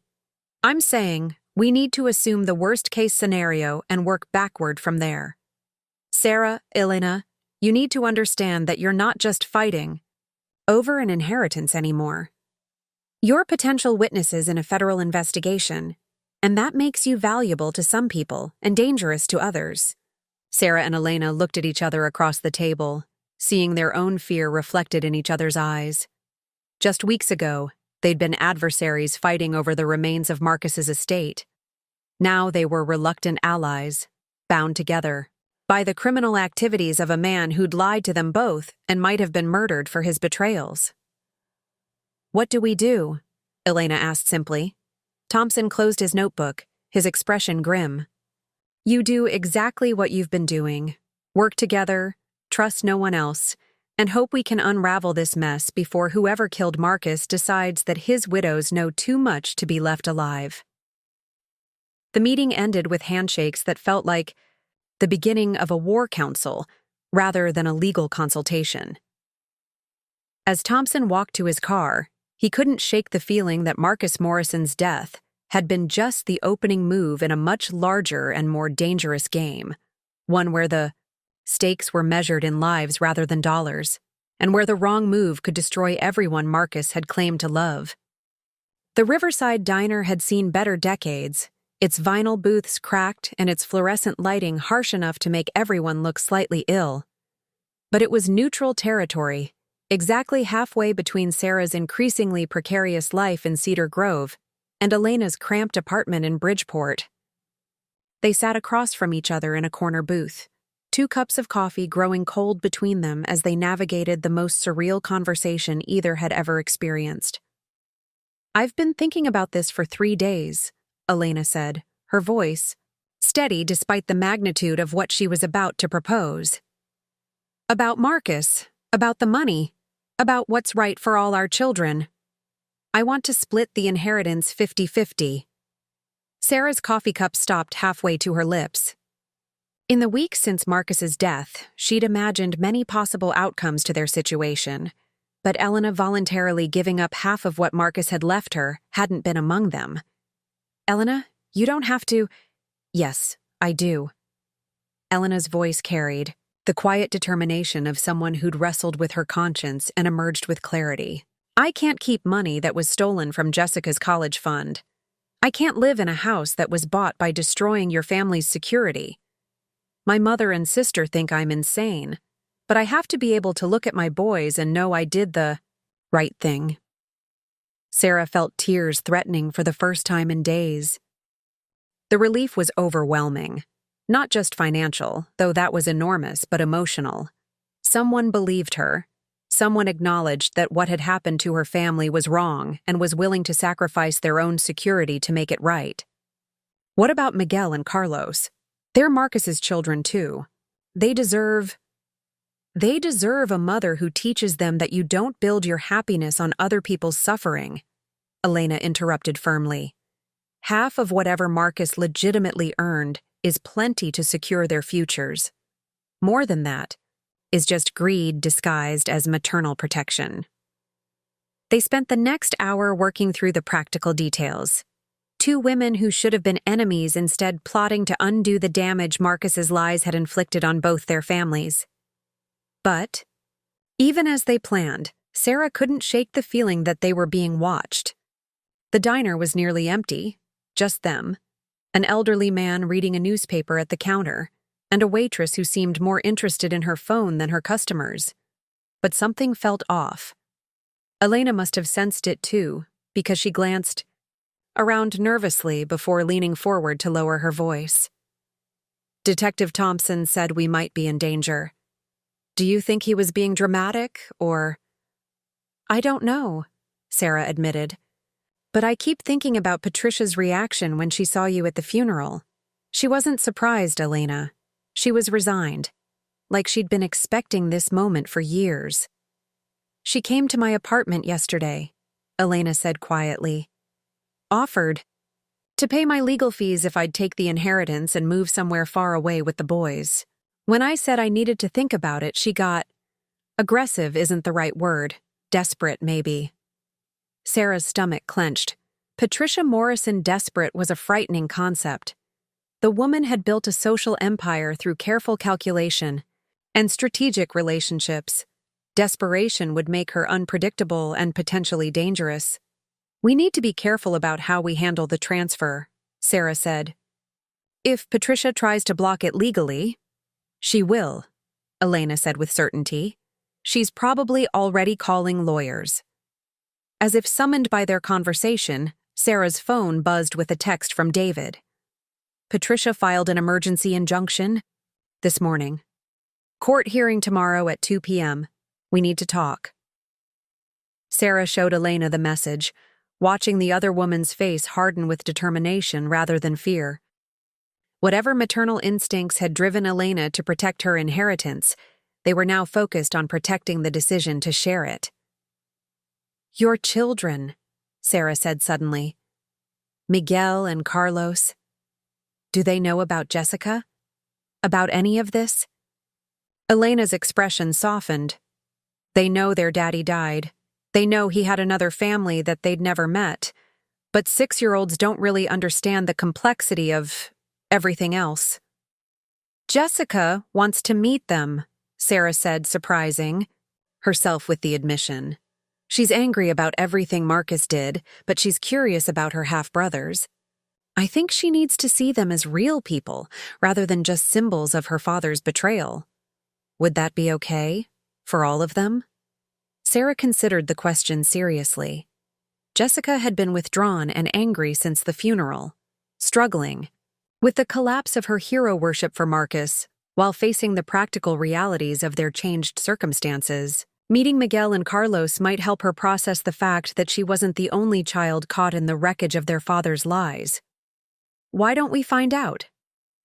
An hour later, they stood in the parking lot of Cedar Grove Elementary School, waiting for the final bell.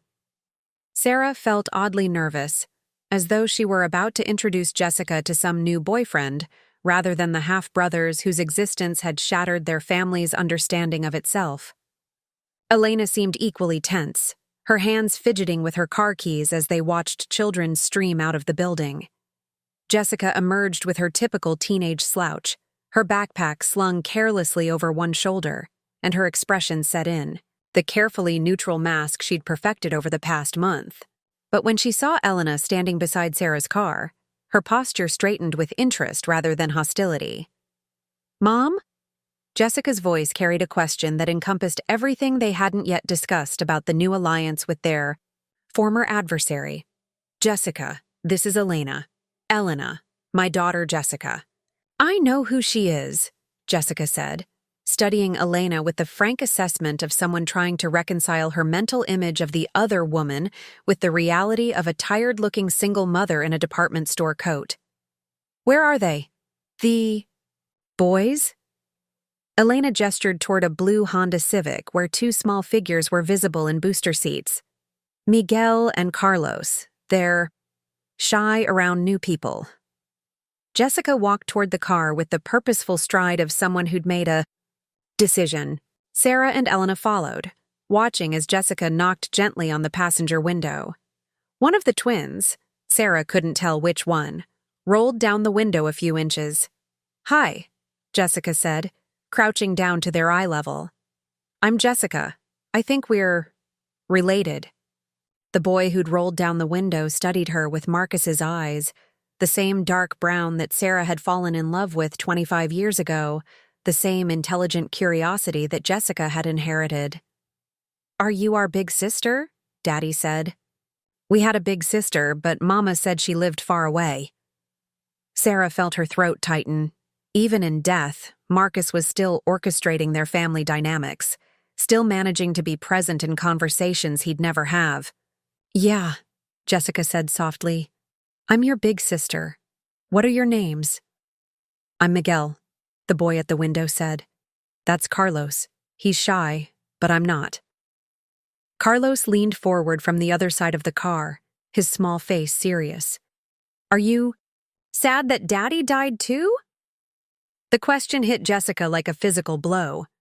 Sarah could see her daughter struggling with how to answer, how to explain that she was sad about losing her father, but also angry about discovering he'd never been the person she thought he was. Yeah, Jessica said finally. I'm really sad. But I'm glad I got to meet you guys. Do you want to see our trucks? Miguel asked, brightening. Daddy got them for us before he went to heaven. Sarah watched as Jessica climbed into the back seat of Elena's car, squeezing between the booster seats while Miguel and Carlos showed off their collection of toy construction vehicles, miniature versions of the equipment from Marcus's business. The scene was heartbreaking and heartwarming simultaneously. 3 children bonding over their shared loss while surrounded by reminders of the lies that had shaped all their lives. Elena stood beside Sarah, both women watching their children, navigate a relationship that shouldn't exist but somehow felt inevitable. They look like him, Elena said quietly. All 3 of them, Sarah agreed. Miguel has his stubborn chin. Carlos has that little furrow between his eyebrows when he's thinking. And Jessica. She paused, seeing her daughter laugh at something. One of the boys had said, Jessica has his ability to make people feel special, even in complicated situations. Maybe that's not entirely a bad thing, Elena said. Maybe some parts of Marcus were worth keeping. David's car pulled into the parking spot beside them, interrupting the moment of fragile peace. He got out looking grim, carrying a folder that Sarah had learned to associate with devastating news. Sarah, Elena, he said, nodding to both women. I'm glad you're together. We have a problem. Sarah felt her stomach drop. What kind of problem? Patricia's injunction is just the beginning. She's hired Wakefield, Morrison & Associates, one of the most aggressive litigation firms in the state. They're not just trying to block the asset transfer. They're petitioning the court to have Elena declared mentally incompetent to make decisions about the inheritance. Elena's face went white. What does that mean? It means they're going to argue that the trauma of Marcus's death and the pressure from Sarah have impaired your judgment. If they succeed, the court could appoint a guardian to manage the inheritance, and Patricia is volunteering for the position. Sarah felt rage building in her chest. She's trying to steal the inheritance through the legal system. It gets worse, David continued. They're also filing a motion to have both families' assets frozen pending a complete investigation into Marcus's criminal activities. If that succeeds, neither of you will have access to any money. Not the inheritance, not your personal accounts, nothing. The implications crashed over them like a cold wave. Without access to their accounts, Sarah couldn't make mortgage payments or cover Jessica's school expenses. Elena couldn't pay rent or buy groceries for the twins. Patricia was using the legal system as a weapon, trying to force them into submission through financial starvation. "There's one more thing," David said, his voice heavy with reluctance. "The court date is tomorrow, and given the complexity of the case, I need to declare a conflict of interest." Sarah stared at him, not understanding. What kind of conflict? David's professional composure cracked slightly, revealing something more personal underneath. The kind that comes from developing feelings for a client that compromise my ability to represent her objectively. The admission hung in the air. Between them, adding another layer of complexity to an already impossible situation. Sarah felt her face flush, not with embarrassment, but with the realization that David's kindness and support over the past month had been motivated by more than professional obligation. "David, You don't have to say anything," he interrupted, gently. "But I can't represent you in tomorrow's hearing while dealing with personal feelings that might cloud my judgment. I've arranged for a colleague to take over the case, someone who specializes in exactly this kind of litigation." Elena had been watching this exchange with growing understanding. "So we're facing Patricia's team of expensive lawyers with a new attorney who doesn't know our case?" "The new attorney is excellent," David assured them. "But you're right, you'll be at a disadvantage tomorrow." From Elena's car came the sound of children laughing, 3 kids who'd found connection despite the chaos surrounding their families. Sarah looked at Elena, seeing her own determination reflected in the other woman's face.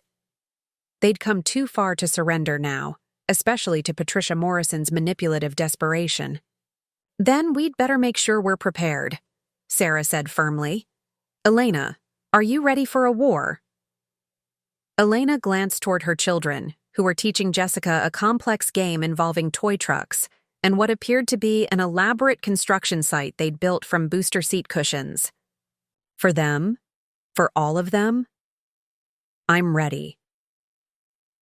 As they stood in the elementary school parking lot, 2 women who'd been enemies just weeks ago, Sarah felt something she hadn't experienced since Marcus's death. Hope. Not hope for easy answers or quick solutions, but hope that the truth, however painful, might ultimately set them all free. Tomorrow they would face Patricia Morrison's legal assault. But tonight, they had something Patricia couldn't buy or manipulate. An alliance forged from shared trauma and a commitment to protecting their children from the consequences of Marcus's lies. It wasn't the family any of them had planned, but it was the family Marcus's choices had created. And unlike his carefully constructed deceptions, this family was built on truth, sacrifice, and the radical decision to choose love over self-interest, even when it was the harder path. The law office of Hamilton and Associates buzzed with the controlled chaos of a war room. Sarah spread financial documents across the conference table, while Elena coordinated with Detective Thompson via speakerphone, their new attorney, Martha. Hamilton taking notes with the rapid precision of someone who'd built her career on dismantling complex fraud cases. 3 weeks had passed since Patricia's legal assault began, and what had started as defensive maneuvering had evolved into a full-scale counteroffensive. "The good news," Martha said, reviewing the stack of evidence they'd compiled, "is that—" Patricia Morrison stepped in it when she filed that competency petition. Her own financial records show she's been receiving regular payments from the same shell companies that were laundering money through Marcus's business. Sarah felt a grim satisfaction. They'd spent weeks digging through bank records, following paper trails, and connecting dots that painted Patricia as a knowing participant in Marcus's criminal enterprise, rather than an innocent mother protecting her son's memory. "She knew," Elena said firmly, her voice carrying none of the uncertainty that had marked their early conversations. The past month had transformed her from a confused victim into a fierce advocate for her children's future. She knew about the money laundering, she knew about me, and she knew about the forged divorce papers. she's been covering for Marcus for years. Detective Thompson's voice crackled through the speakerphone from the police station, where he was coordinating with federal investigators. The arrests started this morning. We've got 5 members of the drug distribution network that was using Morrison Construction to clean money. 2 of them are already talking, trying to cut deals. Martha made notes. What are they saying about Marcus?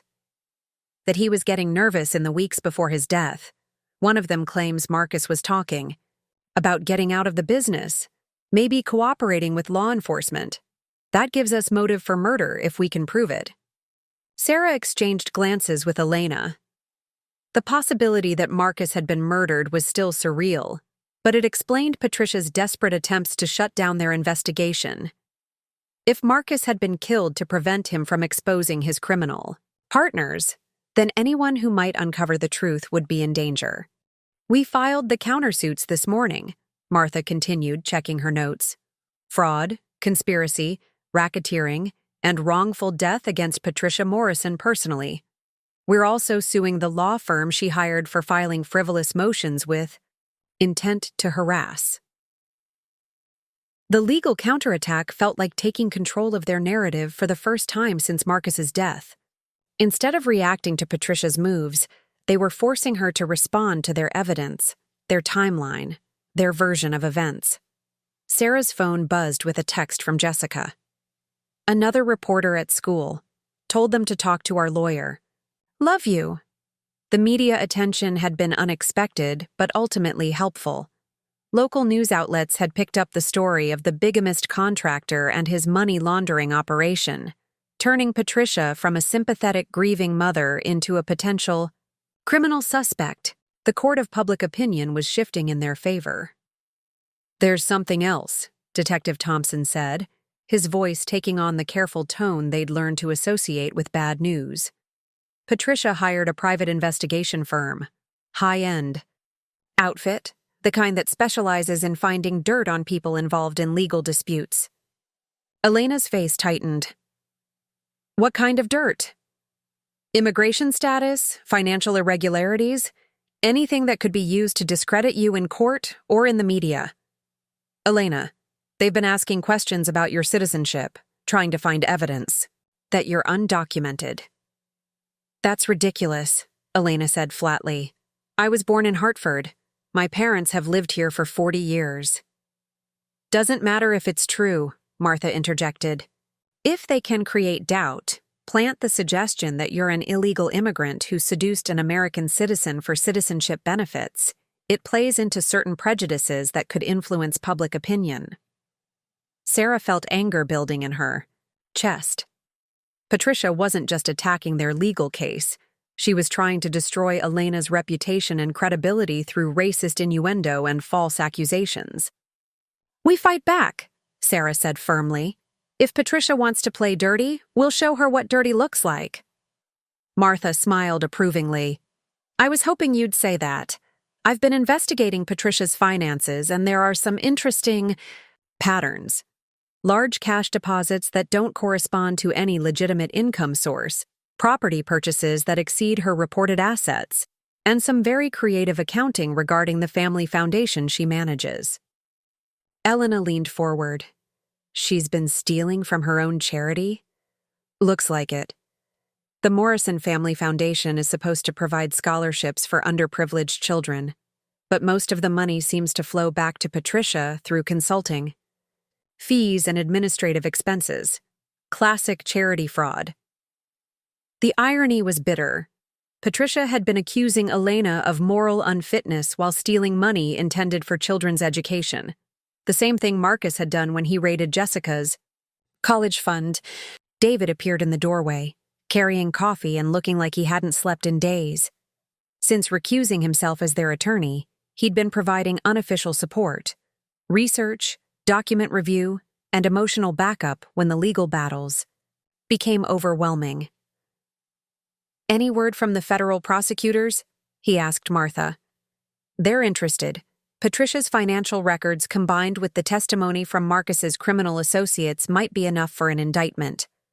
Money laundering, charity fraud, possibly conspiracy charges if they can prove she was actively involved in the drug money operation. Sarah watched David's face, seeing the conflict between his professional satisfaction at a strong case and his personal concern for what this would mean for her safety. Patricia facing federal charges would be desperate, and desperate people made dangerous decisions.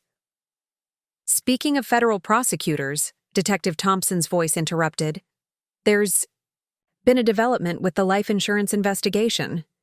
What kind of development? Elena asked. Turns out Marcus had 4 different life insurance policies, not just the one Sarah knew about.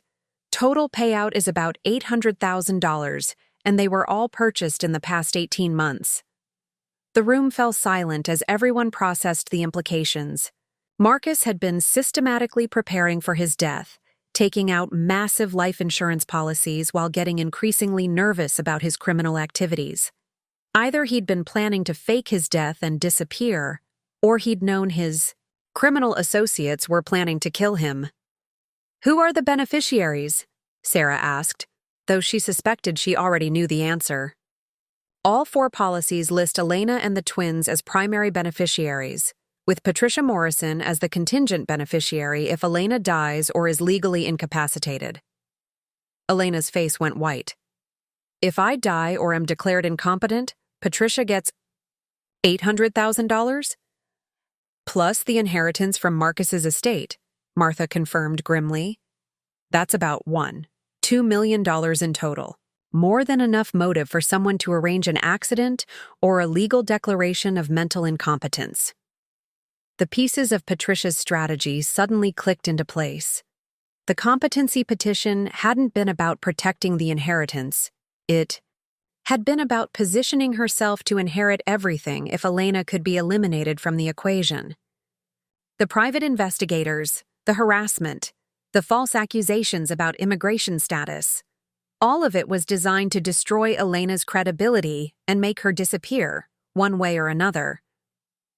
We need protection, David said firmly. If Patricia stands to inherit over $1 million from Elena's death or incapacitation, then Elena and the children are in real physical danger.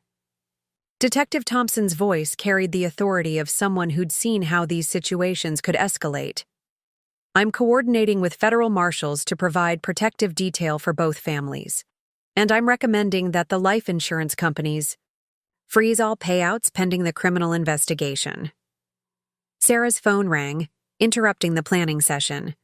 The caller ID showed Jessica's school. Mrs. Chen-Morrison? This is Principal Davis. I'm calling because there are some men here asking about Jessica, claiming to be from social services.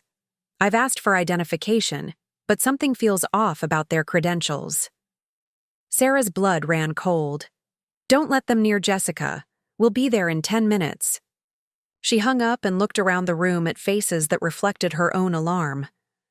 Patricia's making her move. They're going after Jessica at school. Martha was already grabbing her briefcase.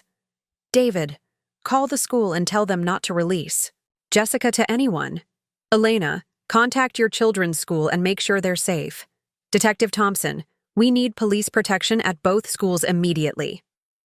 As they rushed toward their cars, Sarah felt the weight of the escalating danger. Patricia wasn't just fighting for money anymore. She was fighting for her freedom, her reputation, and possibly her life. That made her more dangerous than they'd realized, but it also meant she was getting desperate enough to make mistakes. The war for their families' futures had entered its most dangerous phase. But Sarah and Elena were no longer the confused, grieving women who'd met at Marcus's funeral. They were allies, advocates, and fighters who'd learned that sometimes the most important battles were fought not for what you wanted, but for what was right. Patricia Morrison was about to discover that when you threaten someone's children, you don't just make an enemy. You create a force of nature that won't stop until justice is served, no matter what the cost. The federal courthouse in Hartford buzzed with activity as news crews captured Patricia Morrison's perp walk, her designer suit and composed demeanor a stark contrast to the handcuffs that bound her wrists. Detective Thompson stood beside Sarah, and Elena, watching justice finally unfold after months of investigation and legal warfare. Conspiracy to commit money laundering, evidence tampering, fraud, and charity embezzlement. Thompson listed the charges with grim satisfaction. The federal prosecutors say they have enough evidence to put her away for 15 to 20 years. Sarah felt a complex mix of vindication and sadness. Patricia's arrest meant safety for her family, but it also represented the complete destruction of Marcus's legacy, not just his crimes, but any good he might have done along the way. Elena squeezed Sarah's hand as they watched Patricia disappear into the courthouse. "I keep thinking about Miguel and Carlos," she said quietly. "How do I explain to them that their grandmother was a criminal too?" "The same way we explain their father," Sarah replied, "with honesty, age-appropriate truth, and the promise that they're loved no matter what their family history holds." The twins had been returned to Elena's custody 2 days ago, brought back from Florida by Elena's mother Rosa, who'd spent 48 hours watching the news coverage of Patricia's exposure, and slowly realizing she'd been manipulated by a master criminal. The reunion had been tearful and complex, joy at having her children back, mixed with the trauma of separation and the knowledge that their family's safety had depended on federal intervention. Inside the courthouse, Martha Hamilton emerged from the final settlement hearing with a satisfied expression. "It's done," she announced. "All legitimate assets split 50-50 between both families. The money-laundered assets have been seized by the federal government, but there's still enough clean money to secure both families' futures."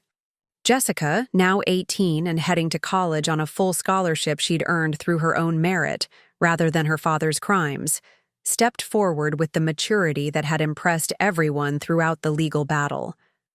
"What about the house? Our house in Cedar Grove." "You get to keep it," Martha smiled. "The mortgage was paid with legitimate business income, so it's not subject to forfeiture. Elena, your house in Bridgeport is also clean. Marcus bought it with money from his early legitimate construction work." Elena's relief was visible. "So the boys won't have to move again?" "No more moves," Martha confirmed, "and no more legal battles. Patricia's criminal conviction invalidates all her previous legal challenges. The inheritance dispute is settled." Detective Thompson closed his notebook with finality. "Marcus's criminal network has been completely dismantled. 12 arrests total, including 3 major drug distributors who were using his construction business to launder proceeds. The federal task force estimates we've disrupted a money laundering operation worth over $10 million. As they walked out of the courthouse together, Sarah reflected on how much had changed since that devastating day at Marcus's funeral. Patricia's desperate attempts to control the narrative had ultimately provided the evidence needed to expose her own crimes. Her manipulation had backfired spectacularly, destroying the family reputation she'd fought so hard to protect. Elena's phone buzzed with a text from her sister Carmen. "Saw the news. I was wrong about everything. Sorry. Come home when you're ready."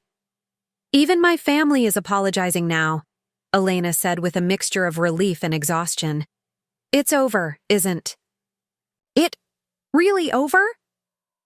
Sarah looked at Elena, then at Jessica, then at the courthouse where justice had finally been served. "The legal part is over. Now we get to figure out what comes next." The Cedar Grove Community Center had never hosted a press conference, but Patricia Morrison commanded the makeshift podium with the polished authority of someone who'd spent decades managing public perception. Local reporters filled the folding chairs, their cameras focused on the elegantly dressed woman who'd called them here with promises of shocking revelations about the Morrison family tragedy. Sarah watched from her car in the parking lot, her hands gripping the steering wheel as Patricia began to speak. Elena sat beside her, both women having received anonymous tips about the press conference just an hour earlier. They'd rushed here, expecting another of Patricia's legal maneuvers, but this felt different, more calculated, more dangerous. "I come before you today with a heavy heart," Patricia began, her voice carrying the perfect blend of grief and righteous indignation. For weeks, I've watched my beloved son Marcus's memory be destroyed by lies and accusations. I've watched his grieving widow be manipulated by a woman who seduced him away from his family, who knew exactly what she was doing when she broke up a 20-year marriage. Elena's sharp intake of breath cut through the car's silence. Sarah felt her stomach clench as Patricia's words hit their target with surgical precision. "I have evidence," Patricia continued, holding up a manila folder, "that Elena Vasquez knew about Marcus's marriage to Sarah from the very beginning. Text messages, emails, financial records that prove she deliberately pursued a married man, convinced him to leave his real family, and then manipulated him into changing his will to cut out his legitimate wife and daughter." The folder's contents were displayed on easels behind Patricia, photocopied messages that appeared to be between Elena and Marcus, discussing Sarah and Jessica with casual cruelty. Screenshots of bank statements showing transfers from accounts in Sarah's name to accounts Elena controlled. Even what looked like a legal consultation record showing Elena seeking advice about removing obstacles to inheritance rights. Sarah felt the world tilting beneath her feet. The evidence looked convincing, damning in its detail and specificity. For a moment, the old doubts surfaced. How well did she really know Elena? Had she been manipulated again by someone pretending to be a fellow victim? Additionally, Patricia said, her voice growing stronger, "I have documentation proving that Elena Vasquez has been living in this country illegally for over a decade, using fraudulent papers to work and claim benefits she was never entitled to. The INS is already investigating her status." Elena's face had gone completely white. "Sarah," she whispered, "you know none of this is true. You know I was born here. You know I didn't know about you until the funeral. You know—" But Sarah was staring at the enlarged text messages displayed behind Patricia, messages that showed Elena writing things like, "The wife doesn't suspect anything," and "Once we get rid of the first family, everything will be ours." The words felt like physical blows, even though something deep in Sarah's mind was screaming that they didn't sound like Elena at all. "I believed my son when he said he was divorced," Patricia continued. "I trusted Elena when she claimed to be an innocent victim. But I can no longer stand by while she destroys what's left of our family's reputation and steals what rightfully belongs to Marcus's true heirs." Sarah's phone buzzed with incoming calls, reporters, neighbors, probably David trying to reach her. But she couldn't look away from the evidence that seemed to prove Elena had been lying to her from the beginning, that their alliance had been built on deception just like everything else in Marcus's life. "Sarah," Elena said again, her voice breaking. "Please, look at me. You know who I am. You've seen me with my children. You've heard my story. This isn't real." But the doubt was already spreading like poison through Sarah's thoughts. How many times had she trusted the wrong person? How many times had she ignored warning signs because she wanted to believe in someone's goodness? First Marcus, now Elena. Was she doomed to be deceived by everyone she allowed into her life? Patricia concluded her press conference with a final, devastating blow. "I'm calling on the authorities to investigate Elena Vasquez for fraud, identity theft, and conspiracy.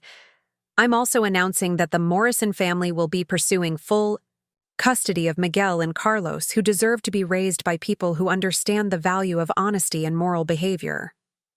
The threat to Elena's children snapped Sarah out of her spiral of doubt. She looked at Elena's face, not the face of a manipulative seductress, but of a terrified mother who'd just been told her children might be taken away based on fabricated evidence. "This is wrong," Sarah said suddenly. "Elena, this is all wrong. Those messages don't even sound like you." Elena was crying now, not the calculated tears of someone caught in a lie, but the raw grief of someone watching their life be destroyed by false accusations. "I don't know how she made those documents, but Sarah, I swear to you on my children's lives, I never wrote any of those messages. I never knew about you until the funeral. Sarah's phone rang, David's name on the caller ID. Sarah, don't believe anything Patricia just said.